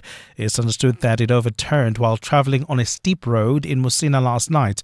Most of the passengers on board were Zimbabwean and Malawian nationals who were en route to Harare from the Eastern Cape. And Hamas has released all living Israeli captives from Gaza. Is 20 of them. It comes as US President Donald Trump is in Israel, where the military says a Red Cross convoy will pick up the first group of the hostages that have been released. Hamas's armed wing has published their names. These are the surviving hostages that it has released. Under the US president's proposed roadmap, once the Palestinian militants have handed over the surviving hostages, Israel will begin releasing around 2,000 Palestinians from its prisons. And those are the headlines. This EWN and more at 11 or as it happens. EWN Traffic. Traveling on the N3 North, we still have got heavy delays between Vincent Chabalala and the Baklu interchange. Roadworks are taking place along this route, causing those heavy traffic volumes. There's also queuing traffic along the N12 as well as the R24 ways between Edenville Road and the Kidulis interchange while heading towards the Crown City area. Do expect delays on the M2 West between Heidelberg Road and the Crown turn off. There's also queuing traffic along the Golden Highway. This is in the Devland area, right after the N1 towards Union Avenue. There's roadworks that are taking place along that route, and that's the reason for those heavy traffic volumes. More updates coming up at the top of the hour. Stay tuned. There's more EWN on air, online, and on the EWN app. Bongani Bingwa, 702 Breakfast. Weekday mornings, 6 to 9. The National Director of Public Prosecutions, Advocate Shamila Batoy, is leaving her post in January, and the search is now on for her replacement. How many of the panelists have some kind of prosecutorial experience? We don't need prosecutorial experience, Bongani. It's going to be a person that would operate without fear or favor, a person that is going to be independent, a person that is highly technical and highly competent. And that's what we are looking for. The Justice Minister, Mamluko Kubai. Bongani Bingwa, 6 to 9. On 702. Okay, truck 7 has zero warning lights. Truck 8, it's just been serviced. I guess we're running like a well-oiled machine. Where would I be without MyWay's comprehensive cover for my vans and trucks? Plus, cover for my customers' orders with goods and transit insurance. I guess we'll never know. Visit myway.co.za or dial 0860 64 64 64 and get a quote today. MyWay is a licensed non-life insurer and FSP. T's, C's and standard rates apply. MyWay. Live your way. Did you know that every time you swipe your benefit card, you're contributing towards the Dis-Chem Foundation? Each time you swipe, not only are you rewarded, but a percentage of your purchase is donated to the Dis-Chem Foundation to support communities in need. All the more reason to sign up for your Dis-Chem or Dis-Chem Baby City benefit card today. Support with every swipe. The Dis-Chem Foundation, caring for the community. In a world where traffic is the enemy of progress, one man is in a race against time, through the noise, through the chaos, chasing something no GPS could find. Accident detected ahead. Expect a 30-minute delay. Not today, sweetheart. Not today. Write your own story with the Haval H7 from only $6,799 per month. Visit gwm.co.za for T's and C's and to book a test drive. Brought to you by GWM Finance, a division of Westbank, an authorized financial services and registered credit provider. In a world shaped by those who build, disrupt, and reimagine, there comes a gathering not just of minds, but of futures. The South African Future Trust Summit, in partnership with Standard Bank, is where top entrepreneurs, innovators, and change makers converge. It's where the future of enterprise is redefined. On 5 and 6 November, you could be there. stand a chance to win tickets to the South African Future Trust Summit on 702. WhatsApp the keyword SAFT with your name and ID number, telling us how you would benefit from attending the summit to 072-702-1702. Then catch 702 Breakfast with Bongani Bingwa to find out if you're a winner. The South African Future Trust Summit in partnership with Standard Bank. Your summit, your way on 702. TCs and more on primemediaplus.com. You're with Clement Manyathela. 702. Let's walk the talk. 24 minutes before 11 o'clock. We are nearing the end of the series that we started a couple of weeks ago, where we look at things that science can't explain. So far, we have spoken about witchcraft. Today is the end, actually, eh? Yeah, I'm told today is actually the last episode of this series, where we look at things that science can't explain. So far, we spoke about witchcraft. We've discussed manifestation. We have discussed the soul and the spirit. Last week, we discussed ghosts and the supernatural world. So if you missed any of these conversations, you can simply go to Prime Media Plus, or just, Google things that science cannot explain and the Clement Manyathela Show. I think those should come up. You can listen to some of these conversations. Today, we're talking about intuition. How strong is your intuition? Have you ever made decisions without having all the facts, and then later on you realize that your instinct was right? Or maybe you felt uncomfortable about a certain person or a certain place, and you discovered something about them or that thing much later, and you realize why you felt the way that you did. And yes, intuition is obviously deeply personal. We experience it differently, but it's generally understood as a kind of knowledge or knowing of sorts that arises without conscious reasoning. When you feel something internally, a pull, a warning, a nudge, whichever way you experience it, before you can logically explain why. And often people describe it as, just knowing, or, oh, my gut told me this, or I had this hunch, and it normally borrows from the past experiences, body signals, emotional memory, even things we've observed subconsciously. So what's been your experience with intuition? Many of us seem to trust it. We seem to depend on it sometimes, even though science sometimes struggles to give us a full explanation. So do you trust your intuition? How has it protected you before? Right? And when has your intuition been right about something? Give us a call on 011-883-0702 to share your experience with us. The WhatsApp line is 072-702-1702. Keshni Mati is a specialist wellness counselor who's going to guide us through this conversation. Thank you for making time for us, Keshni. Good morning. Good morning, and thank you so much for having me on this very interesting series. So when we talk about intuition, or this gut feeling, or this hunch, what exactly is it? Well, like you mentioned, it's multifaceted. It refers to a feeling or a signal from your mind, body, or soul that might not necessarily be rooted in conscious logic. So what that means is something in your body or your mind moves and tells you something, is sending signals to you, but you're not quite sure why it's coming along or whether or not it's even real. Okay, and what happens in the body, with your body and mind, when you have this gut feeling? Like, because some people know, like, will pause and say, I'm getting a feeling about this. For some people, it's not as immediate. But what generally, on, like, from what you've observed, what really happens? Is there something happening to the body, to the mind, while you experience this gut feeling? So your instinctual pulse is as unique as your fingerprints. Okay, yeah. And you mentioned that earlier, Yeah. right? So you will notice, there's some common, I would like to say, signals, such as you feel quite queasy in the pits of your stomach, right? You might feel like you need to use the bathroom. It's one that's less spoken about. You might get goosebumps. You might have flashbacks. You might go hot and cold. We have hair standing up on our arms, for example, if we're close to someone or if we're in a specific area. And then we have the instinctual behaviors, such as if you pull up to a stop street that you've pulled up to, 1,000 times before, but today you feel the need to sort of reinforce locking your doors, right? So it can also be behavioral in nature. However, everyone experiences differently. So sometimes I've had clients say to me, my feet start to sweat.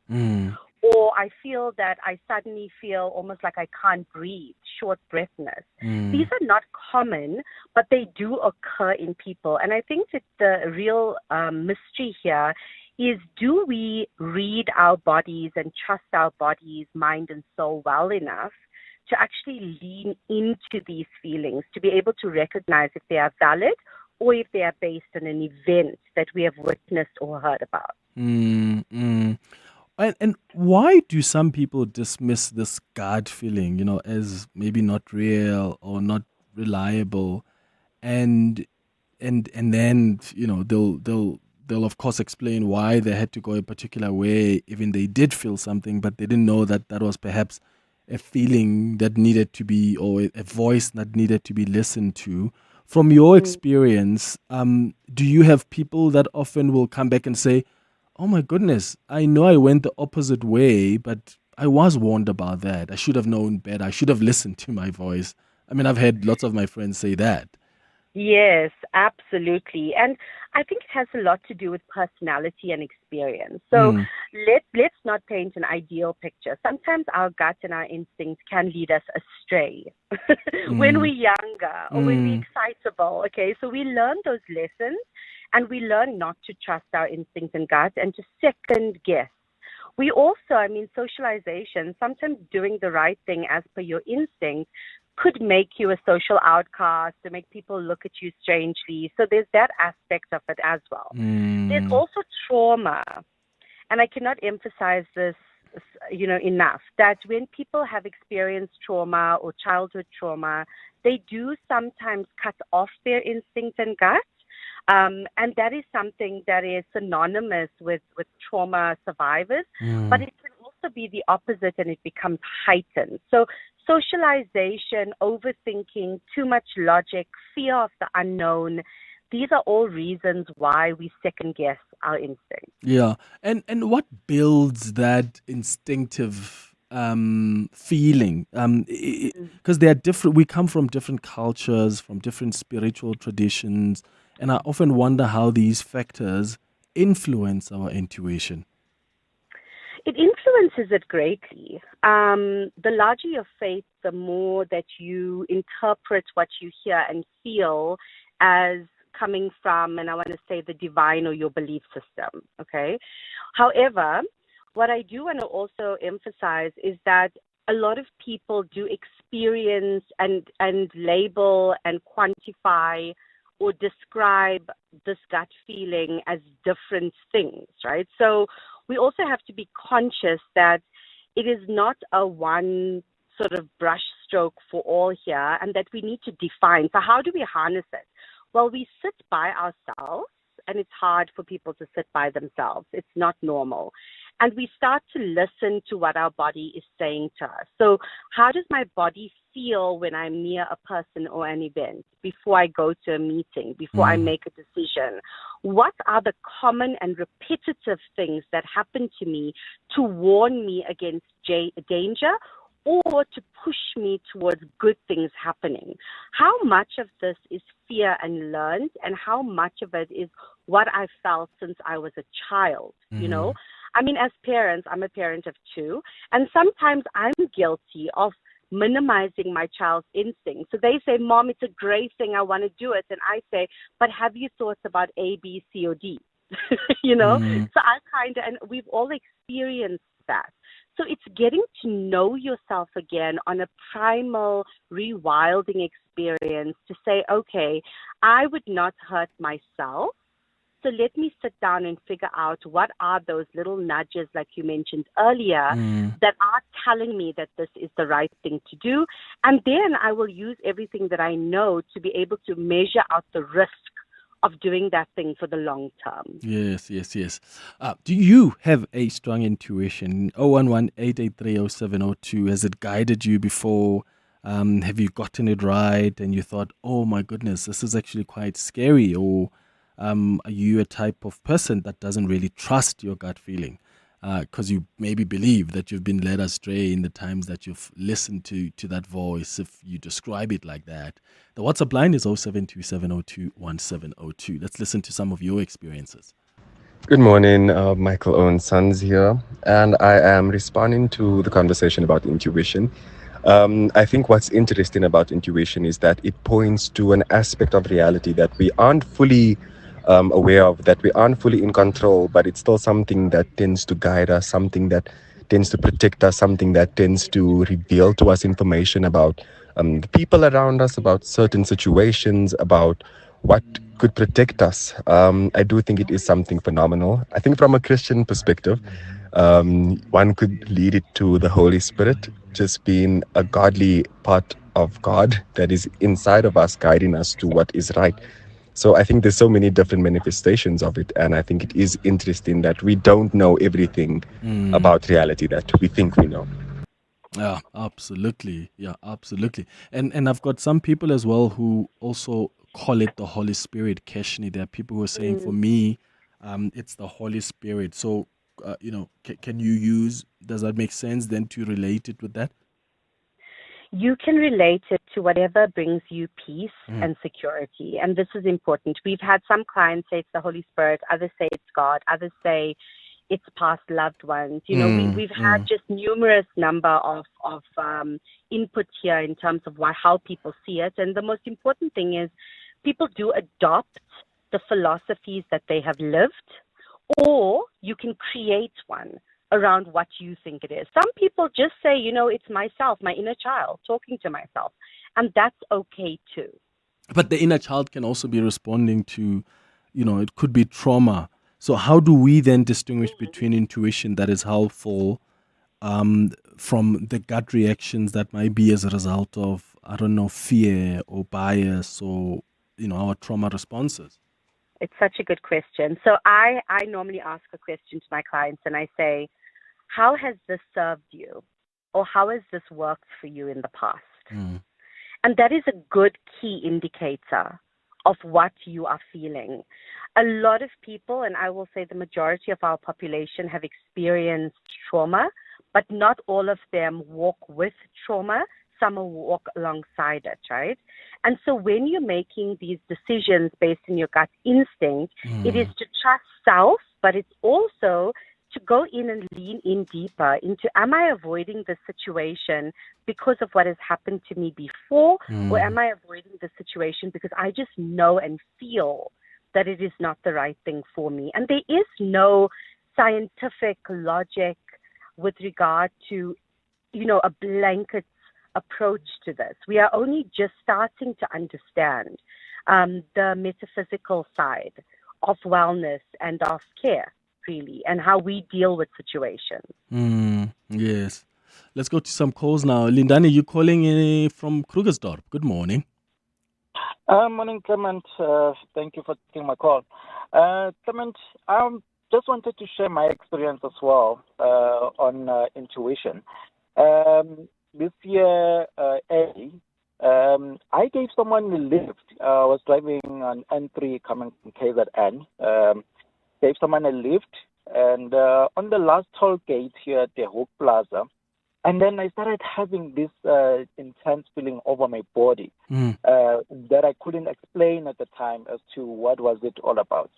Little did I know, when we got to Heidelberg, there were people waiting for me, this guy that he was working with, and I got hijacked. So later on, I realized that intense feeling that I actually had, it was kind of a warning to tell me that something is about to go down. But then, unfortunately, I couldn't really explain it to say that I'm about to go through this ordeal. But yeah, intuition is such a huge thing, and it's a shame that when it happens, sometimes you can't really explain it as to avoid what is about to happen. So what do you do now, Lindani? Are you more Are you more aware? So when you have feelings like that, do you sit and consider that this may be a warning, or just alerting me to something else? Has it made you more aware and awake to that intuition? Yeah, definitely, Clem. Because now every time I have some sort of anxiety, Yeah. or whatever, I just focus on what I'm about to do. If there is a way of doing it differently or taking a different route, then I actually do that, because now I know that intuition is actually, it is real. Yeah. Lindani, thank you for sharing that with us. Let's go to some WhatsApps coming through on 072-702-1702. Morning, Clement and your guest. Growing up as a little boy, I used to hear elders and grown-ups in my household talk about this thing. They couldn't explain it either, but you would often hear them saying, something told me I shouldn't have gone that way, or I shouldn't have done that, or something told me I was forgetting something, or something like that. And then luckily I went to art school, and there we were encouraged to harness this feeling. Our lecturer, one of my lecturers, called it the gut feeling. Then we, as an art student, you are encouraged to listen to it and trust it. And certainly life experiences as well, and reading on the subject has led me at this stage of my life to heed my gut feeling, or my sixth sense, or whatever you want to call it. I definitely heed it, and I follow it. Good morning, Clement and your guest. My late mom had a thing about when her eyes twitched, she would say the left eye means that, the right eye means that. I brushed it off. However, many years later, she was in hospital, I was at home, and I looked at the clock the exact moment my left eye twitched, and she had passed away. She often said the left eye meant bad news. She had passed away. I was told she passed away at 2 p.m. And that's when I started believing that it meant something. Thanks, Dima. Sure. That's fascinating. Hey, so Keshni, a few people want to know, how do we strengthen then our intuition? Are there practices? What do you suggest? Meditation, journaling, body movement? I don't know, rituals around mindfulness. What is your advice to those listening to us now, and they are quite interested in wanting to harness and strengthen their intuitive awareness? I love that. And, you've answered quite a lot of it, but if I could just add to some of that. So yes, prayer, meditation, getting in touch with nature. How many of us actually just go out and just sit in the silence, of nature, feet on grass, sitting in an open space that really allows you to hear and feel things that you might not necessarily feel. Embracing the pause is a good one. So the way that you do this in everyday life is just before you respond or react, count 3 seconds. Allow it to process through your mind, body, and soul, so you can allow your body and your mind and your soul to indicate anything it needs to indicate before you actually react, behave, or emote. Also, simple practices like movement. Even though many of us think we do move, we don't move intensely. So, for example, walking in a straight line around your office park or in your garden, 7.5 minutes one way, 7.5 minutes the other, in complete silence. No music, no podcast, nothing. Just being able to move your body will allow those signals to actually come through much quicker, because all of your body is now aligned to your mind and your heart and your gut as well. Also remember, we call it a gut feeling for a reason, and we're learning now that our gut does do a lot of work in terms of emotional regulation. So what you eat, be aware of that you're feeding your intuition and your gut, impulses as well. So these are all things that we can do. For moms and for people that have had big, happy events, remember your intuition is going to be higher after those amazing moments, like a promotion or a wedding or the birth of a child. So listen carefully and learn that others are worth listening to and you are worth listening to as well. So practice the art of listening to self continuously throughout the day. Yeah. Okay, let's wrap up this with this WhatsApp voice note. Good morning, Clement and team. It's Max here from Honeydew. Just commenting on the topic. It happened to me when I was driving from home with my son. I was about 10 kilometers away to the garage when he started asking to pee. Then I said, son, we'll be at the garage not in no time. Then 5 kilometers to go. He's now asking for water. I'm like, boy, you wanted to pee, now you're asking for water. Then little did I know that he was asking me to stop. In a few minutes, I was involved in an accident. So nowadays, I listen to that and I respect to my insinuity. Yeah, listen. Yo, Keshni Mati, thank you so much for chatting to us and for helping us understand more about intuition and how we can harness it. Specialist wellness and counselor, that's Keshni Mati. It's 3 minutes now before 11. Brush, stroke, paint, color, protect, and admire. From roof paint to exterior textures and interior silk, Warrior Paints has it all. The product range and stylish colors are amazing. And what's more, Warrior Paints has crushed prices for incredible savings. Enjoy that good old-fashioned personal service you deserve. For price, quality, variety, and service, Warrior Paints is street ahead. Warrior Paints, affordable, lasting, luxury. Your office is more than just a place to work. It's a reflection of your success. At Desk and Chair, we help you elevate your workspace with locally manufactured desks and a wide range of chairs to suit your style and budget. Our expert consultants are with you every step of the way, from planning to delivery and assembly. Visit our showroom in Midrand or shop online at deskandchair.co.za. Desk and Chair. Think, feel, work better. Oh, dreamers. They love to watch the dice roll, chasing that rush, that one big win. But then there's a different kind of player. Those who rely on strategy and not chance, who know that winning is earned. Those people play with SportPesa. SportPesa. Make it count.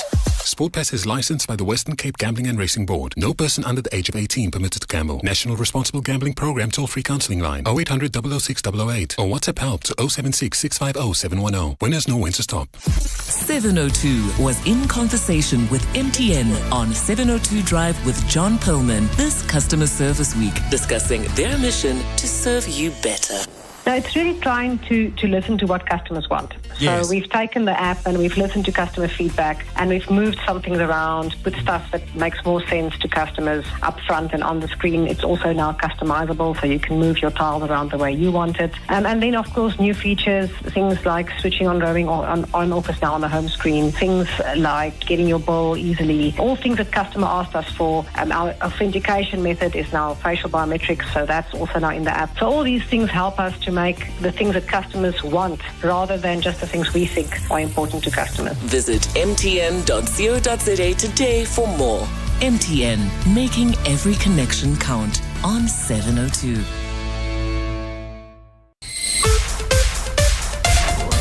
This is EWN. Good morning, I'm Sfiso Zulu. 2 media houses have applied to oppose an order granting an in-camera hearing by the Madlanga Commission of Inquiry. EWN understands the member of either Gauteng Counterintelligence Operations or the KZN Political Killings Task Team was expected to give confidential evidence in absence of the media and the public. The Commission is tasked with investigating allegations of corruption and political interference in the police service. News 24 and Daily Maverick's legal representative Charles Duplessis appeared before the Commission this morning, saying they will oppose the order for an in-camera proceedings. We appear on behalf of News 24 and Daily Maverick. which are news and current affairs platforms that have been covering the Commission. We do have a mandate to oppose the granting of the order in the form that it currently takes. Proceedings have been adjourned for the day and they'll return tomorrow. President Cyril Ramaphosa has described a bus crash in Limpopo that claimed 42 lives as tragic. It's understood that the vehicle overturned while traveling on a steep road in Musina last night. Most of the passengers were Zimbabwean and Malawian nationals who were en route to Harare from the Eastern Cape. Jabuli Lembata reports. President Cyril Ramaphosa has sent his condolences to the families of the bus crash victims. Transport Department authorities have been updating the death toll this morning as more bodies are being pulled from the wreckage. Emergency services say more than 40 other victims have been taken to hospital. Presidency spokesperson Vincent Magwenya. This incident is a tragedy for South Africa and our sister states of Zimbabwe and Malawi alike, with the sadness being compounded by the fact that this incident has taken place during our annual Transport Month, where we place a special focus on the importance of safety on our roads. Limpopo Premier Popi Ramathuba will visit the accident scene and later brief the media. Jabuli Lembata, Eyewitness News. Staying in Limpopo, an 11-year-old boy and his father are expected to appear before the Tabazimbi Magistrates Court for the alleged murder of a farm worker. The pair were caught at the weekend in connection with the shooting. The boy is believed to have been shooting at guinea fowls on the farm in the early hours of Saturday morning, but police say that he accidentally shot the farm worker. Nokayam Tambo reports. Police in Tabazimbi and Limpopo were called to the scene after reports of a shooting. Upon arrival, they discovered the body of a farm worker believed to be in his 30s. Police say the victim was found with a bullet wound to the chest. He was declared dead on the scene. Police allege that the 11-year-old boy pulled the trigger. His 43-year-old father has since been arrested and charged with negligent handling of a firearm. Both the child, in terms of the Child Justice Act, and his father are expected to appear in court today. Police Commissioner in Limpopo, Thembi Hadebe, has since reiterated the importance of responsible firearm ownership. Nogukanya Mtambo, Eyewitness News. The Judicial Service Commission will resume its quest to fill vacancies in the country's superior courts this morning. The JSC has been interviewing candidates since last week in Sandton. So far, the Commission has made recommendations to fill posts in the Constitutional Court, the Labour Courts and the High Court in KwaZulu-Natal and Mpumalanga. Khomoso Modise reports. Despite interviewing 6 candidates to fill vacancies in the Supreme Court last week, the JSC resolved not to recommend any candidates for appointment. However, for the Apex Court, the Commission has recommended 5 candidates to the President for 2 spots on the bench. This morning, the Commission will interview 3 judges for the position of Deputy Judge President in the Eastern Cape. 2 candidates will also be interviewed for 1 vacancy of judge in the Free State High Court. The interviews are set to run until Wednesday, with interviews for the bench in Gauteng and Limpopo also scheduled. Khomoza Modise, Eyewitness News. And Hamas has released all living Israeli captives from Gaza. It comes as US President Donald Trump arrives in Israel, where the military says that a Red Cross convoy has picked up the first group of hostages. Hamas's armed wing has published a list of the 20 surviving hostages that it has released this morning. Under the US president's proposed roadmap, once the Palestinian militants have handed over the surviving hostages, Israel will begin releasing around 2,000 Palestinians from its prisons. Hamas took more than 250 hostages from Israel in 2023 during attacks that killed more than 1,000 people. Since then, Israel has killed more than 67,000 Palestinians in Gaza and imprisoned thousands of Palestinians.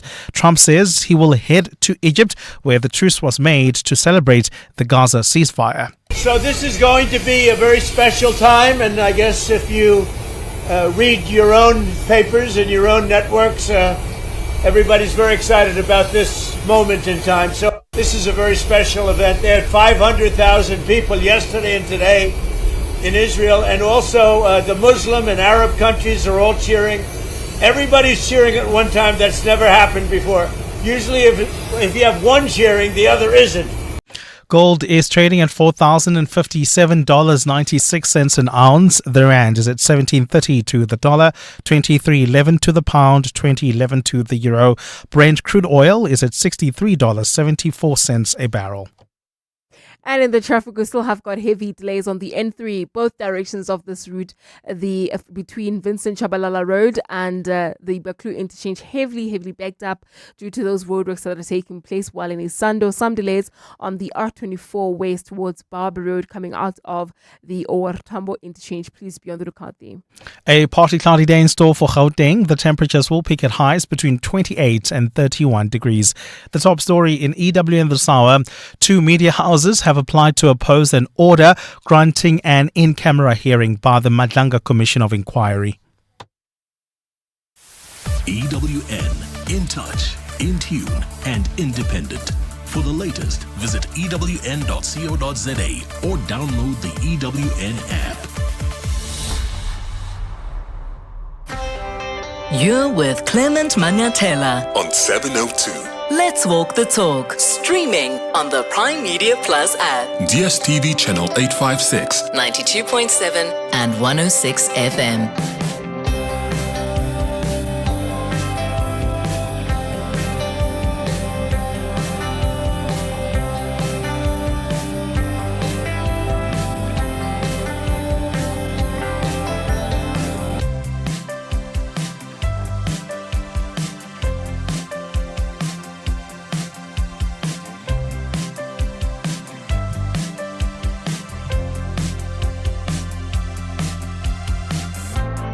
8 minutes after 11 o'clock. Dumelang, welcome to the third and final hour of the Clement Manyathela Show. Thank you for staying with us here on 702. Time now for our Family Matters feature. 702. Family Matters. On our Family Matters feature this morning, we are talking about the people we care for who have aged or who are aging. And I want us to discuss how best to support those loved ones who have aged. As I've said earlier, many of us are taking care of our grandparents, we're taking care of our parents, our aunts, uncles, who have aged. And I would like you to share your experience of how that has been so far for you. And how have you tried to best offer that support to your loved ones who have aged, and not just physically, but emotionally, psychologically as well. What does it truly mean to care for them in a way that honors their independence, their dignity, and well-being? So today on our Family Matters feature, we are joined by Debbie Beach, who is a social worker and former regional manager of Alzheimer's South Africa, who works very closely with older persons and their families. And I want us to really unpack what meaningful elder care actually looks like. You know, from the mental and emotional support that they need to the social, practical and even spiritual considerations that may help them feel valued and connected. So your experiences, please, on 011-883-0702. Give us a call. Maybe you have an older loved one that you are currently caring for. How have you been managing? What's been difficult? What's been good? Maybe you can share some tips as well, because that is not an easy thing. Or maybe you are the elder in the family that's being cared for. How has it been for you? Being dependent on other people.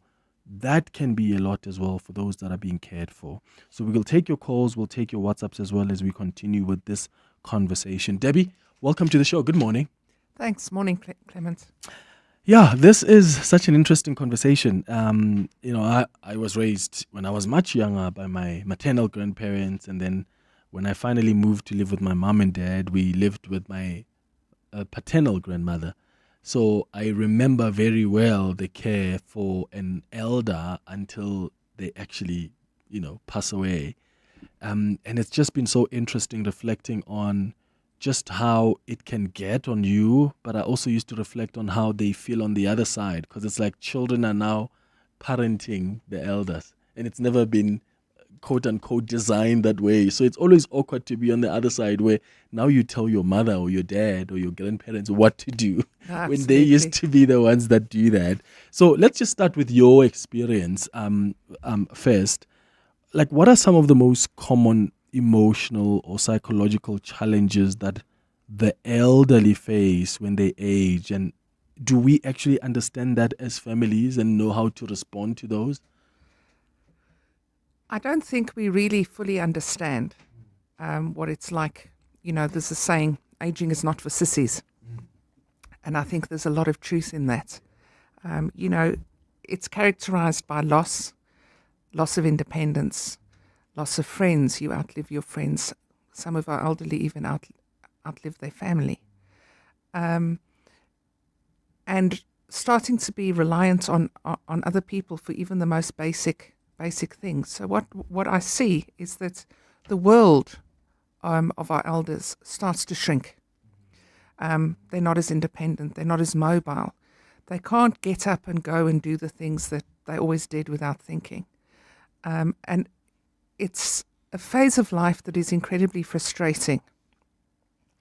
But I do believe it is a phase of life that can also be incredibly enriching. Yeah. You know, we do know, and I'm sure, well, there's a lot of accounts of elderly people doing amazing things. And people are living longer and longer for a variety of reasons. We have good health care for a start. So longevity is longer, which means that we can find a whole new way of living in retirement once one has stopped working. Yeah. I mean, many elderly people struggle with loneliness and isolation as well. So you talk about them losing friends.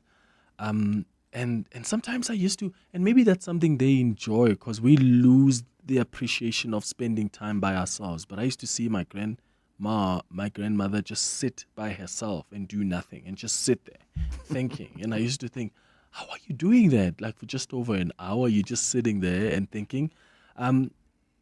How do we then rationalize the loneliness and the isolation that they feel? And how can we help them feel seen and heard and valued in those moments? Look, loneliness and boredom and helplessness are the three plagues of aging. And in simplest terms, the best antidote for that is to be present, to spend time with our loved ones. And I know it's challenging. You know, a lot of people that are looking after older parents have got younger kids. We're referred to as the sandwich generation. So it's a huge juggling act. But really, you know, the elderly just want you to spend time with them and sit with them and reminisce, go through photos, have a laugh, and connect in a meaningful way. And to add to that, it's also important that the elderly person is able to redefine themselves in this new chapter of their lives and find meaning in their life.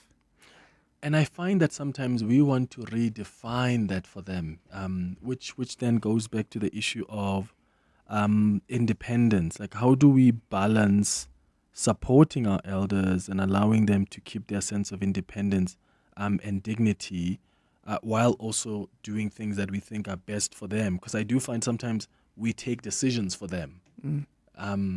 And sometimes they say no to certain things, but no, I'm running the show here.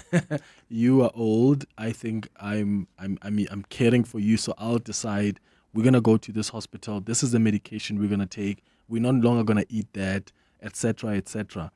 Is it possible for us to even allow them to be independent like that and redefine their lives like that? It's something we've got to be very mindful of.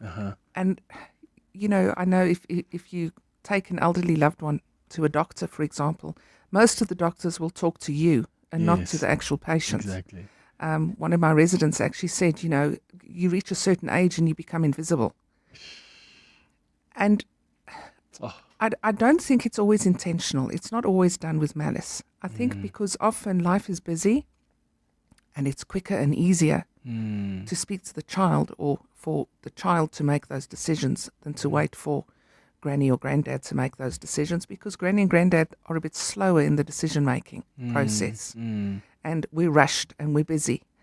But it is so important for the autonomy of those individuals. You know, they've lived lives. Our elderly have lived lives. Some of them have lived the most amazing, interesting lives.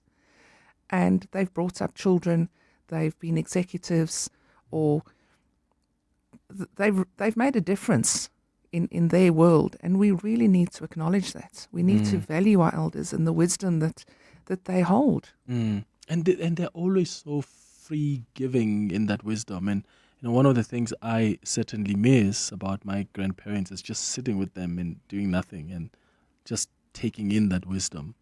What you said now, that sometimes they feel they're invisible, that just hit home, because as you say, many a times we are the ones that take the decisions. When we talk to doctors, they talk to us. How do we then make them feel like they still matter and they're seen? So you said sit with them, talk to them. Could it work if you made them part of the decisions you take? So instead of saying, this is what we're going to do, you sort of ask them what they think about it. Absolutely. They've got to be part of the decision-making process. The big motto is don't make decisions without us. Yeah. Our elderly people have got to be involved in decision-making, especially in decisions that affect them. Major decisions, such as if they're going to move into a retirement village and sell their house, and those life-changing decisions, they've got to be involved. Yeah, because sometimes we just take those decisions ourselves. Now, here's another element here, Debbie, that I really find a lot, and I'll go to some WhatsApps and calls because some listeners are sharing their own experiences of caring for their loved ones who have aged. Sometimes it becomes a lot.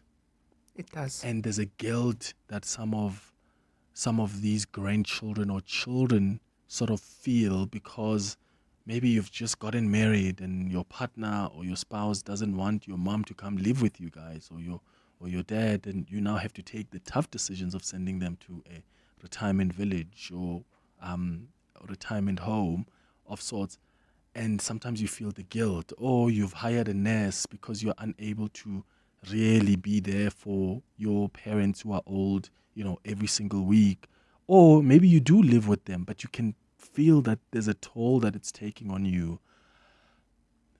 What's your advice to people who feel like that? Because they care, they wanna care for this elderly but they also feel like, oh, this is so heavy on me, and I feel bad for even recognizing the heaviness because it feels like I'm ungrateful and I don't want to care for my loved ones. Recognizing the heaviness is so important because caregiving is extremely tough, especially the role of informal caregivers. Like you said earlier, the child becomes the parents of the parents. And I think a lot of times it's not something we realize we have to do. It's not something we think that we signed up for. You want to do it out of love. Some people want to do it out of a sense of duty. They haven't necessarily had the best relationship with their parents. That's another dynamic. Yeah, whole different kettle of fish. So it's incredibly emotionally loaded. And yes, there's always the guilt of, am I doing enough? Am I doing the right thing? Have I made the right decision? And with the caregiving, often there comes resentment because the older person can be quite difficult. They can be quite cantankerous. They can be ungrateful, negative, only picking on what's wrong. And it's not a short-term thing, caregiving for an older person. And so resentment is very, very common. And it's so important for caregivers to keep their tanks full. Because caregivers, often their world becomes very small because their world starts to revolve around the older person, especially if it's a spouse. And it's so important that they still have an outlet, that they can still go and do the things that are meaningful and important for them. And sometimes it's a case of needing to put a carer, even if it's an informal carer, a family member or somebody in place, so that you can go and have that morning off and do what you need to do. Because then you've got the peace of mind knowing that your loved one is still taken care of. Because it's all very well, for example, to say, oh, go and have coffee with a friend. But if you're having coffee with a friend and your loved one, the older person, is at home and you're worried about them and what they're getting up to and are they okay and have they fallen, it's actually just creating more anxiety. It's not achieving what it's supposed to. Yeah. So, some people, they've got siblings that are not interested in contributing towards the care of a parent. I mean, whenever we have these conversations, I get calls from some listeners who are saying they've all left the responsibility to me, whether because I'm the firstborn or I'm the lastborn or I'm the unmarried one, or maybe I'm the one who doesn't have kids, or maybe I'm the one who does better financially. But there are always these tensions that exist even within a family structure around who must be responsible for what. And I'm just wondering, do you have any advice for those kind of siblings listening to us who, again, are feeling the burden, but also they're like, I just want to do this because these are my parents, but I just wish these other siblings could come in and chip in and assist. How do you navigate a scenario like that where the responsibility is left with you and others can contribute in their own ways, but they just don't? Yeah, it's very common, unfortunately. And again, extremely emotionally loaded. Families are challenging at times. It's important to try and have the conversation with your siblings, but whether it actually changes the behavior and whether they actually hear you out is another thing. Sometimes siblings are quite happy to contribute financially, but not get involved. Oof, yeah. And you've also got to look at the reasons why, and I'm not condoning it, but just to put it into context, is that a lot of times the kids that stay away is because it's too difficult. They can't handle the fact that this parent that they looked up to, that brought them up, that made all the decisions, that was the authority figure, is now aging and frail, and you see them change before your very eyes. And so emotionally for them, it's often very difficult, and so they stay away. And sometimes it could be that this is a parent who wasn't good to me as a child growing up. Maybe this was a toxic dad or a dad who abused them, or mom, and now they're faced with a situation where they somehow have to forget everything else and be so loving to the person who deprived them of the same love growing up. Yeah, and emotionally and mentally for that person, it's incredibly difficult. It really is to wrap your head around the fact that this person that was abusive, I now need to take care of. And the other aspect is, especially here in South Africa, many of our elderly have children that live abroad. They are referred to as the orphaned elderly. So the kids overseas are quite happy a lot of the times. Financially, they're very stable overseas. They're quite happy to throw money at the problem, but they're not there. They're not there physically. They're not there emotionally. And so it ends up being strangers or caregivers that are looking after the elderly parent while the kids are abroad. Yeah. Ooh, I do remember when I hosted the elderly on the show, on our Across the Desk feature. We had, how old were they? Like 90-something years old. And one of them was telling us about her children who live in, I think they lived in the UK at the time, she said. And they would come maybe once a year sometimes. But as you say, sometimes we think, as long as I'm paying for where they're staying, as long as they don't, whatever they need is, you responded to, there's financial resources for it. Sometimes they just need you to be here, you to interact with them and remind them that you're still here and you still care like that. I want to bring in some of the experiences from our listeners now. Debbie, call us on 011-883-0702. We're taking your WhatsApps as well on 072-702-1702. Let me start with these text messages that have come through. Someone says, "Hi Clement, my paternal grandfather is 90 years old, living in Tembisa. My father is late and his family is not involved in taking care of him. This responsibility is all on me. His health is deteriorating and I'm overwhelmed. I don't even know where to turn. I don't live with him as I'm married with kids and I do not want to overwhelm my immediate family as I'm already taking care of my maternal mother. I need to know what government frail care facilities are doing, and if they are available out there. I'm truly tired, I'm desperate, and I'm filled with anger from the lack of care and concern from my family. I had to bury my grandmother a few years ago while my aunt, uncles, and cousins stood by without even contributing. And I've blocked them since, and I face these challenges alone. That's a message there from Anonymous. And I suppose the question there, Debbie, is whether there are government facilities that exist for these frail older, these frail elders. Sure. Anonymous, you're dealing with a lot. Yeah, it's a lot. There are state-run old age facilities. They are few and far between. The best way to try and get help or to maybe get somebody placed in there is to go through the local social development office. So Tembisa falls under Kempton Park. So that would be an option. Get hold of one of the social workers through social development.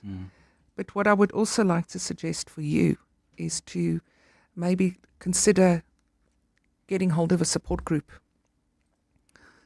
so that you don't feel so alone. Yeah. So, I think that's the best way. And if there are other people listening to us who know of support groups out there, please get in touch with us, and maybe we can link you up with Anonymous, who clearly is just so overwhelmed. And it can get overwhelming, especially when there are people within the family who can help you, and they're just simply not. And all they're going to do is rock up when, unfortunately, that person passes away, and they rock up at the funeral. And they've just never been present or interested enough to help with taking care of that person. Good day, Clement, and your guest. This is probably a stupid question. I'm just wondering, your guest, any advice? How do you deal with an ungrateful parent which you devote time, money, and effort into the care of that person, and the person just seems to be ungrateful, unthankful, and that emotionally drains you more than the actual care that you put into the person because you want to, but then the negative stuff just gets you. And any advice from your guest, Anonymous, Pretoria? Oh, thank you, Anonymous. And I'm sorry that that's what you're experiencing, which is a thing, because as you said, Debbie, caring is already a lot of work. Now, when someone is being ungrateful, that's something else. Yeah, it kind of adds insult to injury. The older person is not going to change. You're not going to change their behavior, difficult as it is. So the only thing I can say to you is that you've got to try and find coping strategies for yourself to get through, to try not to take it so personally. Do what you're doing for whatever reason you're doing it, and try and detach so that the ungratefulness or ingratitude does not take a toll on you. You need to try and find things in your life to be grateful for, despite what that older person is being towards you. Don't wait for them to change like that. They're old at this point. Yeah. So, find a way to also just protect yourself. Thank you for that voice note, Anonymous. There are some more voice notes coming through. We'll get to them after the latest in Eyewitness News headlines. It's 11:30. Mbali, good morning. Thanks, Clement. Good morning. The Madlanga Commission of Inquiry has adjourned for the day to allow submissions to be made regarding in-camera proceedings. This as two media houses apply to oppose an order sought for an in-camera hearing. The Commission would not divulge who the next witness set to testify is, only revealing that evidence leader would be making an application to hear their testimony behind closed doors. President Cyril Ramaphosa has described a bus crash in Limpopo, which claimed the lives of 42 people, as tragic. It's understood that the bus overturned while traveling on a steep road in Musina last night. Most of the passengers on board were Zimbabwean and Malawian nationals who were on their way to Harare from the Eastern Cape. And the 30-day shutdown of some taxi routes from Fuleni and Khayelitsha to Somerset West and Cape Town has now entered its final week. The closures were first implemented on the 17th of September following conflict between taxi associations CARTA and Codeta. At least 10 operators and commuters were shot and killed in attacks linked to the dispute. Those are the headlines, this EWN and more at midday or as it happens. EWN Traffic. Travelling on the N14 North in the Centurion area, a major accident has been reported along the N14 North right near the Littleton Road exit. It's causing heavy traffic volumes coming out of the Braakfontein interchange. Please be on the lookout there. If you can, try to avoid this route by using the N1 North towards areas like the Littleton Manor as well as the CBD. While travelling on the N3 North, we still have got bumper-to-bumper delays between Marlborough Drive and the Baklu interchange. That's due to roadworks. More roadworks are taking place in Isando along the R24 West, causing delays towards Barber Road. There's also queuing traffic on the N12 and the R24 West between the Edenville Road exit and the Gilulis interchange. Heading towards Mayfair, do expect delays on the M2 West between Heidelberg Road and the Crown interchange. That's your last traffic update from me, Amo Ramela. Otherwise, Karabo Jali will have your next traffic report from the top of the hour onwards. Stay tuned. There's more EWN on air, online, and on the EWN app. So you thought you were building a business in this economy, but day by day, somehow it grew. You kept going when the freezer didn't freeze, the bucket didn't budge, and the bank balance barely blinked. So you thought you were building a business. You weren't. It was building you. Because this isn't just what you do anymore. It's who you are. And you don't trust just anybody to protect it. Chat to your broker about Old Mutual Insure Business Insurance. Protect what built you. Old Mutual Insure Limited is a licensed FSP and non-life insurer. Medical care, like music, needs continuity. A steady rhythm and pattern. Patients attended to on time. Medication taken as prescribed. Cut the rhythm and it falls apart. Right now, global funding cuts are restricting access to healthcare. With your support, Doctors Without Borders can continue to provide medical care to communities worldwide. Because medicine, like music, only works when uninterrupted. Doctors Without Borders, we go there. To walk the talk is to turn words into meaningful actions. And it's what we at 702 are committed to doing every day. We're also committed to following the rules set out by the Broadcasting Complaints Commission's Code of Conduct.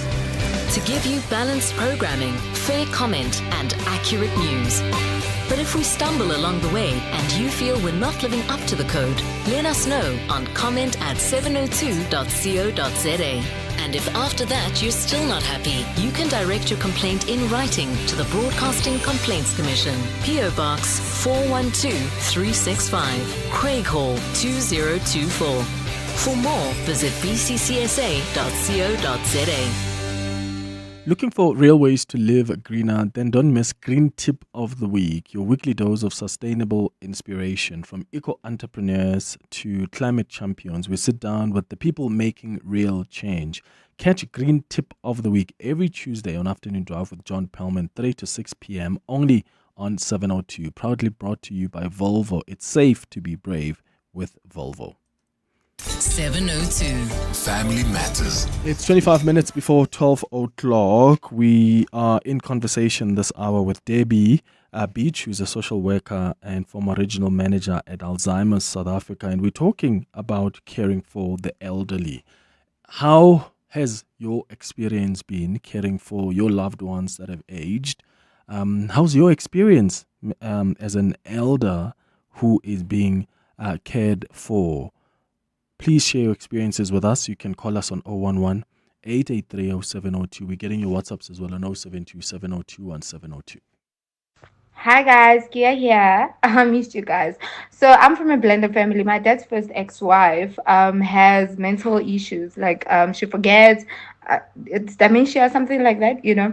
So my sister, my older sister, is the only child to her, and she had to change her whole life to actually take care of her mother.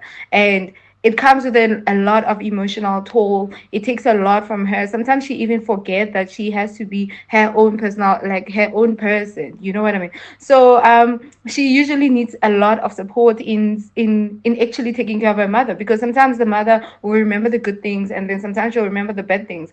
One minute she's saying what, like shouting. The next minute she's like, oh yeah, yeah, she's happy. And with you, it happens that you have to kind of like be in that situation where you are happy, the next thing you are sad, the next thing you are angry, you know. But it takes a toll. These people need support and we need to support them. It's a lot. Hi, Clement. Just found out by your visitor there. Um, it's anonymous here from Alberton. I just want to find out. I'm looking after my dad. He's got children from his first marriage. To him, they are everything. To me, I'm the black sheep in the family. But they don't lift a finger to assist him. They don't do nothing for him. They don't make sure that he's eating. They don't make sure that he's taking his medicine. I'm doing all of that. I cook for him, everything. But I'm always the black sheep in the family. Yeah. And imagine, Debbie, that's tough, because when you are sacrificing so much to care for this person and maybe all they ask about is the children from the first marriage, or all they want to talk about is that, and you wonder, where do I fit in your life? Any advice for Anonymous? Because even if he shares it with him, will he change? Will he get it at this age? No, I doubt he'll change. You know, it's very hard, but all I can say is reiterate from what I said earlier to the other anonymous caller, is he's not going to change. You've got to do what works for you. And you're going to bed at night with a good conscience. You know that you are being the best person and the better person. You know, and it's very hard to do it without accolades and without acknowledgement. But just keep on doing what you're doing, knowing you're doing your best. Yeah. And as long as that makes you have, sleep at night. What are some of the things to look out for? Because some listeners are saying they've made a decision that they will take their elderly to a home-based care or a caregiving facility. What are the things to look out for choosing that kind of facility that truly will prioritize this dignity and respect for this elderly? What are the things to look out for? So when choosing a facility, first of all, again, it's very emotional, making that decision. And I always use the example of, if somebody is very, very ill, you're going to take them to hospital. You're going to take them to the professionals. And it's exactly the same if somebody is very frail, if they have dementia, and if you as a carer are not coping for them. The best you can do for them is put them in a place where professionals are going to look after them. And you can then go back to having a relationship with them. So what to look out for is, first of all, go and visit the facility. If the facility has visiting hours, I would be very, very concerned, because, that facility is going to be your loved one's home. Do you have visiting hours in your home? You don't. What are the meals like? And do they treat the person as an individual? Do they know who their residents are? Do they know the residents' families, or are you just a number in room 5, bed number 2, room 5? It's really about that individual person-centered care that is so important. Yeah. And they're starting from scratch, so they must make new friends there. It needs to be as homely as possible. Another question I got earlier before the headlines was, what do you do when you feel like now you can experience burnout from looking after an elderly person?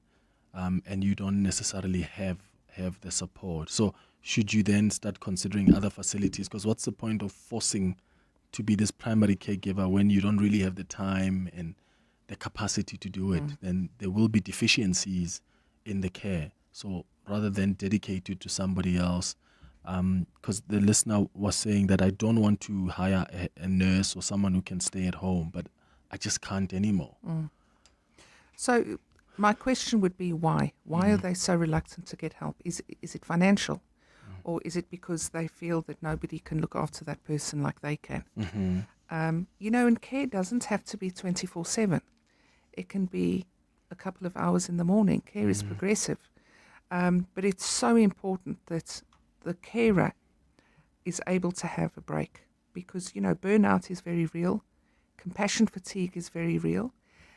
And that is where abuse and neglect happens. Yeah. And is it possible for us to plan? Because for some people it may be, I can't take my parents or the elderly loved one anyway because I just don't have the resources financially. Is it important for us as families to start planning early for the costs and responsibilities that come with elder care? Yes, absolutely. It's the conversations we should be having. Yeah. They're difficult conversations. They're conversations nobody wants because it reminds us of our mortality and our frailty. And, we want our parents to be there forever. And but it's a very, very important conversation to have, including, advanced planning, having a medical proxy, having a living will, all those things. A medical proxy is so important for if there's medical issues. Who makes those decisions if that person is no longer able to make them? And you don't want the family to be in a crisis situation where the hospital phones them and nobody knows who to make that decision and what decision to make. It just adds to the trauma of the situation. Yeah. Okay, some more messages coming through on the WhatsApp line, and I'm going to go straight to your calls. Kat B says, "Hi Clement, as a person who has lost both grandparents, the best thing a family can do is to hire a caregiver, even if it's not full-time, because sometimes affordability is an issue, but maybe they can do shifts." Another one says, "Good morning, Clement. When I lost my job in Johannesburg, I moved back home, and it turned out to be the best decision I could have made. If I had remained employed, I would have found someone to take care of my mom, and I would have lost some incredible, precious time. It was my turn to look after her during her most vulnerable times. Sometimes you hear the same story a million times, but they're great memories, and through that, I learned to be patient, I learned to be caring and present. When she passed away, I was at home with her and the rest of the family, which was a blessing for all of us." Another one says, "Clement, my wife has been diagnosed with Alzheimer's and dementia because she loves to visit my stepdaughter, her eldest child.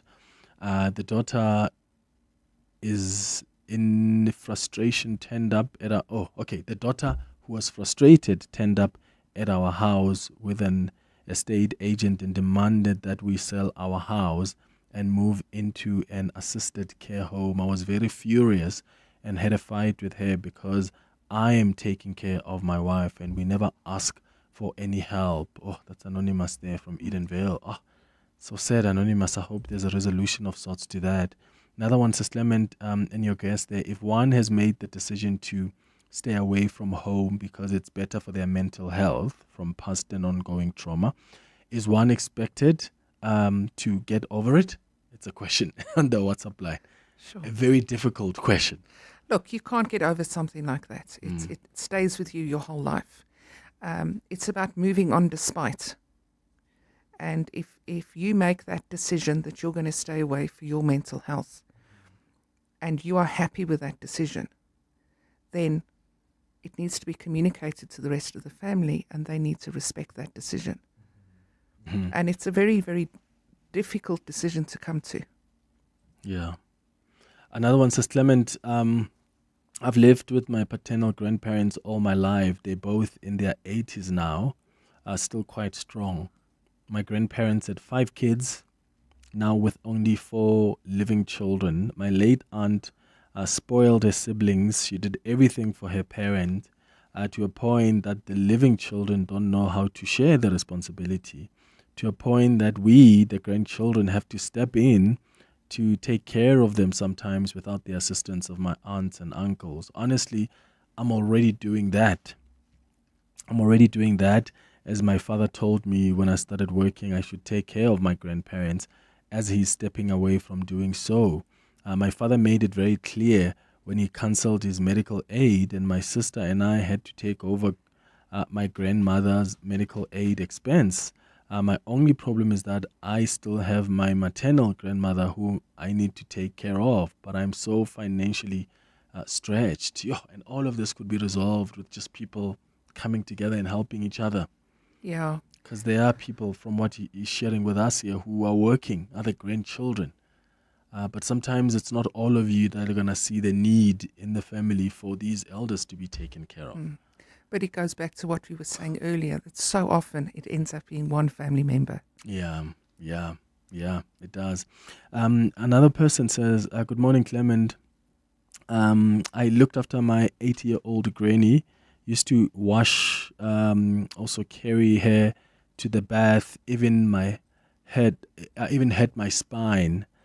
She passed on, but I'm still having that problem. After I took care of my other granny, who was 90 years old, but she had 102 grandchildren, but I was the only grandchild who took care of her. 102 grandchildren. Good grief. And you're the only one, as he said. Sometimes it really just happens like that. Another one says, Clement, looking after the elderly is a huge challenge, no doubt about it. My father passed on recently after 5 years of stroke. He was at a stage where we needed to do everything for him, including feeding him. Also, the facilities are a big issue. Majority of township facilities are of poor standards. The good ones are privately owned and very expensive. At the end, we end up fighting among each other on who must look after him. I wish there could be better facilities, especially in the townships. That's a message from Tebogo in Tsakane. On average, what are we looking at in terms of spending on, like, for instance, monthly on a facility, on a privately owned facility? So you can pay anything up to 45,000, 50,000 rand a month. What? But that's the high end, Clemens. Okay. That's the high end. Geez, what happens there? Are there massages every 3 hours? Shoo. You do get facilities that are 10,000, 15,000 rand a month. And then in between. Okay. The big challenge is that, like that message was, is that your government facilities, generally, the quality is not great. Spending on the elderly is not a priority. And most pensioners get a SASSA pension, and it doesn't cover costs. Even the facilities that get a subsidy, the subsidy hasn't been increased since the 90s, and it doesn't cover costs. So a lot of old age homes that are subsidized still want families to contribute, purely to make ends meet. Sure, so there's still some monies you're going to pay even at these public facilities. All right, there's some more calls coming. Sydney, I'll start with you. I see your call from Germiston. It's 11 minutes before 12. Breathe in, insurance. Breathe out, pineapple. In, insurance. Breathe out, pineapple. Again. In, insurance. Out. Pineapple, again and again. Pineapple FSP 48650 is underwritten by Omart Insure Limited, a licensed non-life insurer and authorized FSP. To sell or not to sell, that is the question. Whether selling a car, bike, boat or bakkie, We Buy Cars offers instant payment and a stress-free experience. Simply complete the form on webuycars.co.za for the best offer. Trading in or shopping for your next ride? Well, explore 12,000 plus vehicles online or visit We Buy Cars in store. Whether buying or selling, head to We Buy Cars today. Did you know that all residential complexes are legally required to register with the Community Scheme Ombud Service? or CSOS? Registration is easy and it's free. All registered schemes can access a quick and affordable alternative dispute resolution body and can also learn more about the rights and responsibilities of people living within a community scheme. We'd like to appeal to all unregistered community schemes to register with the CSOS today. Visit csos.org.za to find out more. 702 and Corporates That Care with Investec are talking about Investec's flagship education initiative, ProMaths, in partnership with Kutlwanong Maths, Science and Technology Center. Started 20 years ago in Dobsonville on a pilot program with 105 pupils. Fast forward to 2025, 28,000 learners have been through the program, and we believe that the impact that this has had has been something beyond numbers, something beyond science. It's about people, purpose and hope. And I think the ability to partner with Kutlwanong to look at how you could build something that could be replicated. So starting with one school in Dobson 20 years ago, now having 19 of these centers operating across South Africa, 10 which are sponsored by Investec and 9 by other sponsors. Visit mywalk.org.za to learn more. Investec, out of the ordinary. On 702, let's walk the talk. 702. Family Matters. 8 minutes before 12 o'clock, we're just about to wrap up our conversation around caring for the elderly. I want to take a call now. Sydney is calling us from Germiston. Let's start with you, Sydney. Good morning. Hi, Clement. How are you? I'm all right, man. How are you? I'm all right. Clement, look, I just want to drop my personal experience Sure. of caring, particularly when you are a male and you're looking after your own mother. With sisters who are not even willing to know anything about their mother. I looked after my mother. She started being sick in 1994 because of high blood and stuff like that. I took her to the doctor and I was told all that. The worst challenge was that she lost her voice in that process. And then she got so frail that I've been taking her to a doctor. And the doctor ended up saying to me, listen, the only thing now that I have to do, it's no longer to speak about your mother, it's about you, meaning me. He said to me, I need counseling. And I must admit that she was on her way out. The biggest challenge of all, she has to wake up in the morning, you must bath her. Shame aside. Right? So I'll take her to the bath and bath her. And at times, it's quite a hurting story, because at times when you we're in town and you want to buy something in town, the first thing you do, you check on your mother, does she have the disposable nappies, which you must buy, because you have to change it like a child. 2, you have to buy the nighties for her, the night dresses. Stuff like that. You have to keep her warm, get the socks and everything. You have to get the baby, or the what do you call it, baby powder, oil, just like a small child. And I ended up taking her with the advice of the doctor, to a home. And I was paid in 2003, I was paying 2002 every month from my own pocket. Because I had to resign from work. If I go to work, nobody will look after her. So I better not go to work and stay and spend the last days with her. That was that's the trauma that we go through. Actually, it makes me.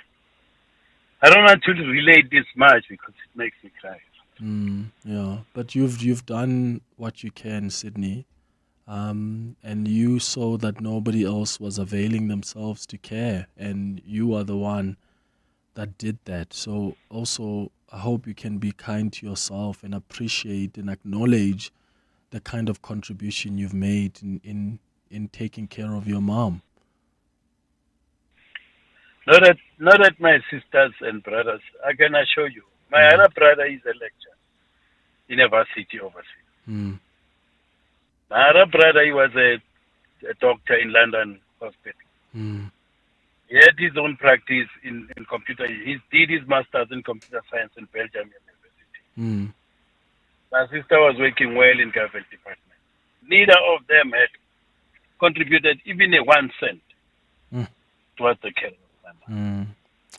Here I'm telling you about family that was well off in terms of education. And we went to school through her pension money and my granny's pension money. Oh, Sydney, thank you for sharing that experience with us, man. And I'm really sorry to hear about the responsibility that's placed on you, even when, as you say, your siblings are very much capable of helping out. There's a message here, Debbie, from Anonymous, who says, "Hi, Clement and Debbie. I actually worry because I identify with everything that you are discussing, to a point that I sometimes feel so suicidal because of my mom. I myself am a caregiver, and every person that I employ to take care of her, she dismisses, and I'm so frustrated. She's been such a danger to herself in many ways. I try to find a care facility for her, but I can't afford to pay the amount of money that they're asking for. So what now? Because I can't even leave my job because it's all the income that I get." And that's another dynamic we've not even spoken about, Debbie, where you do hire someone to take care of the elderly, but they don't want them. They're either fighting with them or... and then it gets to a point where you keep on hiring and firing people, and at some point it's got to stop. Yeah, that is definitely quite a common challenge, and a lot of times there's dementia involved with that. So what I would like to suggest with that particular caller is to get hold of me, and I'll see if I can maybe just give her some tips. I'm also very concerned that she says that she's suicidal. Yeah, she's suicidal, yeah. So I will leave my details at the end of the show. Okay. But you know, with the dementia, often the person becomes quite suspicious, quite paranoid, and you introduce a carer, and it's a strange person in the house. So it works better if somebody is introduced earlier on in the stages of dementia, because then that person has become a familiar person. Okay, I see. And then the transition is a lot easier. Yeah, that way. Okay, yeah, Debbie, you leave your details with us. There are other people who are asking about how they can get a hold of you. So please call in, or if you send a WhatsApp, we'll get the producers to respond with Debbie's contacts. Thank you so much for coming through, Debbie. Thank you so much. And guiding us through such an important conversation. Debbie Beach, social worker and former regional manager at Alzheimer's South Africa.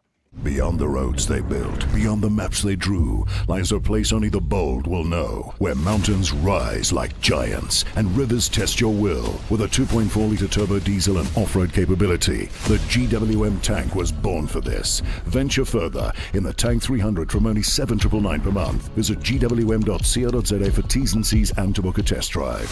GWM, go with more. Brought to you by GWM Finance, a division of Westbank and authorized financial services and registered credit provider. Breathe in insurance. Breathe out pineapple. In insurance. Breathe out pineapple. Again. In insurance. Out pineapple. Again and again.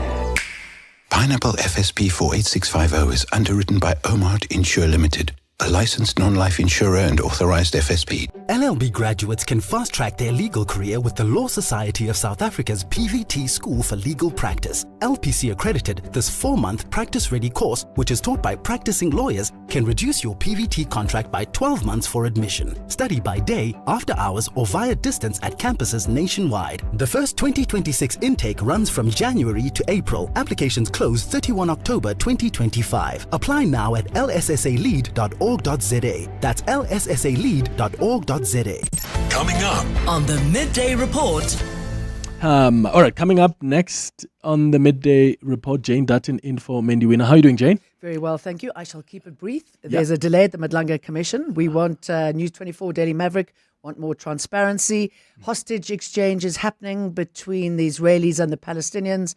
Donald Trump is in West Jerusalem on his victory lap. So we're going to be looking at both sides there. And the NPA, like the rest of us, is rather hurtful. They've made moves in order to force Zuma to trial. All right, that's the Midday Report coming up with Jane Dutton. Thank you for listening to the Monday edition of the Clement Manyathela Show. Let's chat again tomorrow between 9 and 12, all right? Have a beautiful day, my friends. Bye-bye. This is EWN. Good afternoon, I'm Bali Lamini. The Madlanga Commission of Inquiry has adjourned for the day to allow submissions to be made regarding in-camera proceedings. This as two media houses applied to oppose an order sought for an in-camera hearing. The Commission would not divulge who the next witness set to testify is, only revealing that evidence leaders would make an application to hear their testimony behind closed doors. Oren Singh reports. Papers between an attorney representing News 24 and Daily Maverick and evidence leaders of the Madlanga Commission of Inquiry need to be filed to Justice Mbuyiseli Madlanga and his co-commissioners by 9 p.m. this evening. This Plessis, representing the two media outlets, appeared before the Commission indicating his intention to oppose a submission by evidence leaders to take the next witness's testimony in camera. EWN understands the next witness is either a member of Gauteng's counterintelligence operations or the KZN Political Killings Task Team. Madlanga Commission evidence leaders, advocates Matthew Chaskelson and Adila Asim, will have to respond by way of written affidavits to du Plessis' application. The Commission will resume tomorrow morning, where Madlanga is expected to provide a ruling on both submissions and determine whether he wants oral submissions made before the Commission thereafter. Arun Singh, Eyewitness News. President Cyril Ramaphosa has described a bus crash in Limpopo which claimed the lives of 42 people as tragic. It's understood that the bus overturned while travelling on a steep road in Musina last night. Most of the passengers on board were Zimbabwean and Malawian nationals who were on their way to Harare from the Eastern Cape. Jabuli Lembata has more. President Cyril Ramaphosa has sent his condolences to the families of the bus crash victims. Transport Department authorities have been updating the death toll this morning as more bodies are being pulled from the wreckage. Emergency services say more than 40 other victims have been taken to hospital. Presidency spokesperson Vincent Magwenya. This incident is a tragedy for South Africa and our sister states of Zimbabwe and Malawi alike, with the sadness being compounded by the fact that this incident has taken place during our annual Transport Month, where we place a special focus on the importance of safety on our roads. Limpopo Premier Popi Ramathuba will visit the accident scene and later brief the media. Jabuli Lembata, Eyewitness News. Gauteng Education MEC Matume Chilwane says the province continues to face immense pressure on school placements. There are more than 40,000 applications exceeding available capacity at schools for next year's academic year. Speaking during a media briefing yesterday, Chilwane said despite the department's efforts to expand capacity, many schools cannot meet the demand at this stage. So when we say this is the capacity, it is the capacity. So once the school reaches its full capacity, we are not going to stretch it. In the Western Cape, the 30-day shutdown of some taxi routes from Fuleni and Khayelitsha to Somerset West has entered its final week.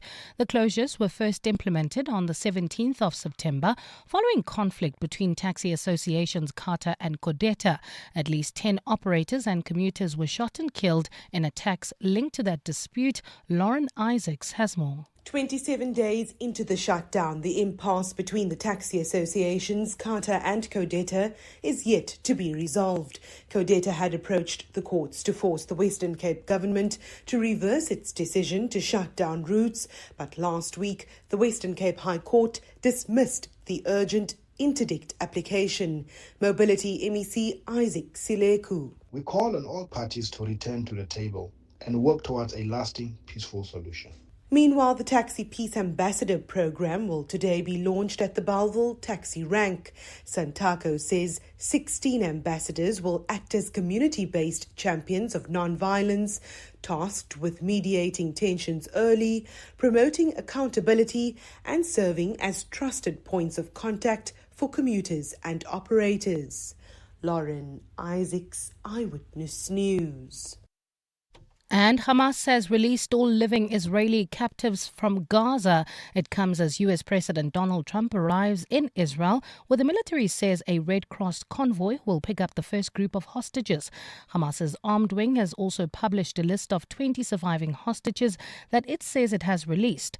Under the U.S. president's proposed roadmap, once the Palestinian militants have handed over the surviving hostages, Israel will begin releasing around 2,000 Palestinians from its prisons. Trump says he will head to Egypt, where the truce was made, to celebrate the Gaza ceasefire. So this is going to be a very special time, and I guess if you read your own papers and your own networks, everybody's very excited about this moment in time. So this is a very special event. There are 500,000 people yesterday and today in Israel, and also the Muslim and Arab countries are all cheering. Everybody's cheering at one time. That's never happened before. Usually if you have one cheering, the other isn't.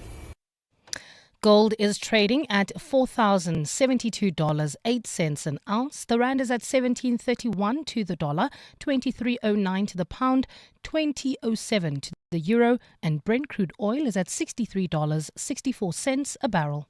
In the traffic at this hour, there's slow-moving traffic. This is on the R24 westbound between the N12 and the Kilulis interchange. You can expect about a 30-minute delay through there. Also slow-moving traffic. That's heading towards Alex, leaving the Midrand area, N3 southbound, approaching Marlborough Drive. It's a partly cloudy afternoon in Gauteng today. Temperatures have peaked at highs of between 28 and 31 degrees, while Cape Town is also partly cloudy with a fresh northwesterly wind at a high of 22. The top story in EWN this hour, the Madlanga Commission of Inquiry has adjourned for the day to allow submissions to be made regarding in-camera proceedings. EWN, in touch, in tune, and independent. For the latest, visit ewn.co.za or download the EWN app. 702 on 92.7 and 106 FM. Streaming on the Prime Media Plus app And on DSTV channel 856. The Midday Report with Mandy Wiener on 702 Cape Talk is brought to you by Nedbank Commercial Banking. Think bigger. Think Nedbank Commercial Banking. Walking this talk together. Every hour. Every day. This is 702. Let's walk the talk. And good afternoon to you. I'm Jane Dutton. I'm in for Mandy Wiener. Now, the showdown at the Madlanga Commission has just escalated. Two media houses, News 24 and Daily Maverick, have served legal papers challenging the Commission's handling of evidence and demanding greater public transparency. We've also heard Political Killings Task Team has spent more than 235 million over 3 years, even as the murder and political killing rates in the province surge. So we'll get to the bottom of that. After nearly 2 decades of delays and legal maneuvers, the NPA has finally moved to force Jacob Zuma's arms deal corruption trial out of hibernation. Why now? And can this motion actually shut down his escape routes? Gaza's latest prisoner swap has begun. The first Israeli hostages heading home after years of siege. And in West Jerusalem, Donald Trump is doing a victory lap, with Netanyahu claiming credit for peace deals and positioning himself as the ultimate deal maker. I would love to hear from you on any of these stories, anything that's going down. You can get in touch with us on 072 702 1702 and also 072 567 1567. Because this journey is better taken together. Let's walk the talk. 702.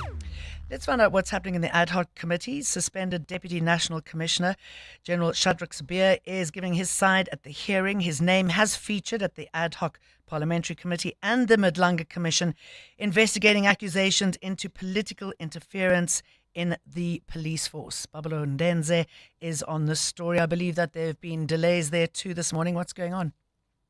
Good morning, Jane. Yes, indeed. Good afternoon. I beg your pardon. Yes, indeed. There have been, a few delays. The committee hits another snag like it did at the beginning with Mkwanazi's testimony, where there were issues around members having to recuse themselves due to a conflict. Now, the conflict this time around is related to the DA's Lisa Schikkeling, who laid a complaint against Mia, Cedric Ngabinde, Minister Senzo Meyiwa's Chief of Staff, as well as the Minister earlier this year after that July 6th press conference, where she laid a criminal complaint of defeating the ends of justice at the Caledon police station in central Cape Town. David Kosana of the MKP also did something similar and laid a similar complaint at the Brooklyn police station in Joburg against the same, individuals or witnesses that are set to appear before the committee this week. Now, Advocate Norman Arendse, basically saying that these two members, should maybe consider their role when it comes to these two witnesses, which is Leah today as well as the minister later this week. The DA has already recused their member, Lisa Schikkeling, and they've replaced him with Honorable Klopper, who comes from the Justice Committee. But MK Party is really arguing against this, saying that there's no conflict. David Kosana did not, register this criminal complaint as an individual. He did it on behalf of the MK Party, which means, according to this logic that is being put forward, that then the entire, complement of MK Party MPs should also recuse themselves. So that's where they currently are. Leah was asked to leave the venue so they can handle this little, housekeeping matter before his testimony arrives. He arrived an hour ago, but he still hasn't taken to the stand to respond to that initial, the initial questions from Arendse. But, we did have a little bit, just a few seconds to talk to him as he entered the venue earlier. And, he did kind of give his feelings on what he expects this week. Just take a quick listen, Jane. Morning, Mr. Slee. Are you feeling good about today? We'll see. As you say, he had a little to say. But he's got a lot of explaining to do, right? I mean, he's been implicated in the Madlanga Commission. He's been tainted as a dirty cop. Yes, indeed. Apart from Minister Senzo Meyiwa, one could argue that Shadrack Sibiya is one of the other most heavily implicated, individuals in these two hearings, the Madlanga Commission as well as this parliamentary inquiry. It's the PKTT directive, that Political Killings Task Team directive from the minister, where he's also said to have been involved in that, and he should not have been. He was involved inappropriately in decimating this directive, and basically involving himself in this PKTT, even though he was not a member of this task team. He was, part of this push to have this team disbanded. He's also implicated around issues of crime intelligence. The submissions from Mkwanazi, last week, really saying that he was part of this project or this concerted effort, pushed by members of the police to weaken crime intelligence. That arrest of Dumsani Kumalo earlier this year, who's the head of the crime intelligence unit within the police. He's also said to be involved in this, and as part of this effort to destabilize CI, as well as, other issues of malfeasance, the movement of money and all of these other things that Kwanazi submitted last week. He also said that, Senzo Meyiwa, the minister, acted unethically, basically repeating those. And Shadrack Sibiya also part of, this unethical behavior. But Kwanazi did say that he has not presented the evidence yet. He says he does have these files or receipts, but he has not presented them to the committee yet, and he still hopes to present them to the committee. So a lot to answer for Shadrack Sibiya, until I think early this evening. I suspect these delays might push his testimony right into the night like it did last week. So he has a lot to answer, but he says he seems to be prepared. He's here with a delegation. He's here with some security bodyguards. He's here with, support staff, I guess, from his office. So he is ready, and the members, I suspect, soon, maybe even before the lunch break, Jane, will be now, speaking or getting some evidence. It'll be interesting to find out what was gleaned from the raid on his home last week. Yes, indeed, that raid on his home. In fact, the recusals are directly linked, according to Norman Arendse, to that search and seizure of his electronic devices at his Centurion compound last week, which kind of exacerbates the conflict. So this raid, people thought it would be an arrest, but it turned out to be just a raid. He's definitely going to be answering questions on that, definitely from the evidence leader today, as well as members of the committee. So I can expect a lot of detail from him on the raids themselves in the coming hours. Right. Let's leave it there, Babalo. Thank you. The Midday Report with Mandy Wiener on 702 and Cape Talk is brought to you by Nedbank Commercial Banking. See money differently. Two media houses, News 24 and Daily Maverick, have served legal papers challenging the Commission's handling of evidence and demanding greater public transparency. This has led to a postponement. Oren Singh, tell us more about that. Afternoon, Jane. Well, basically, we saw an attorney representing Daily Maverick and News 24 appear before the Madlanga Commission in Pretoria this morning. They are challenging the Commission's attempts to have the next witness have their evidence be heard in camera behind closed doors, out of the public eye and away from media. And so Media 24 and Daily Maverick have put an application through to challenge evidence leaders submitting an application to have this witness heard in camera, and we're likely to hear the outcome of that application tomorrow morning. It's not clear yet who this person is, right?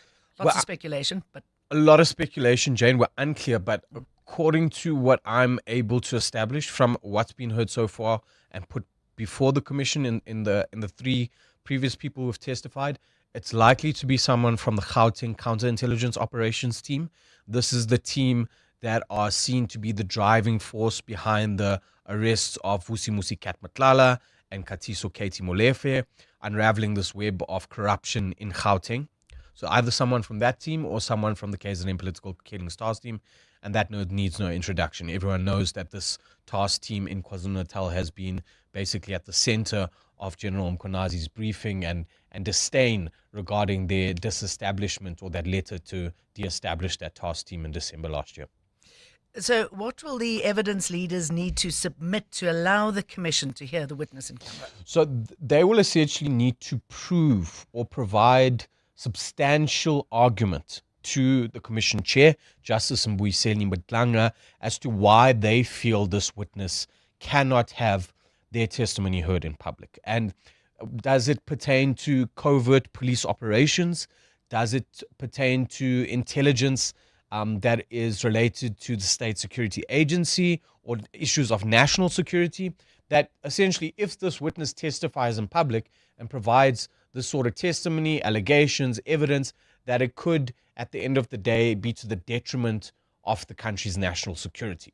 They have to provide reasons as to why that is the case. And we're hoping that tomorrow morning, when the evidence leaders make their applications or their submissions and Justice Madlanga goes through it, that we'll get a little bit more understanding as to who this person might be and what is the evidence that they might be shedding. And that's why they should or shouldn't be heard in camera.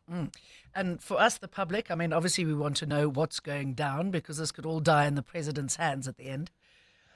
It could, Jane. It could. I think from what we've seen so far at the commission, and I know the media have been attacked on this, talking about there's a lack of evidence, but we can't get away from the fact that so far we haven't seen evidence that would justify some of the allegations. We've seen screenshots of WhatsApp messages, but we haven't had certain things from those cell phones that they've confiscated to provide concrete evidence to suggest this is the cell phone of Vusimusi Katmatlala. Right. We have got the metadata behind these messages to show you that this is the messages. I think a lot of the evidence has been up in the air at the moment. We haven't seen concrete evidence. And last week we had 3 raids take place, at that of Senzo Mkunu, that of Shadrach Sibia, and Senzo Mkunu's chief of staff, Cedric Ngabinde. So obviously there are moves to try and gather more evidence to substantiate or corroborate some of the allegations that have been put forward, and they haven't got that evidence yet. Yeah, and maybe that's what they need to get behind closed doors. Oren, thank you. 702. Mandy Wiener. Weekdays, 12 to 1 p.m. In the Madlanga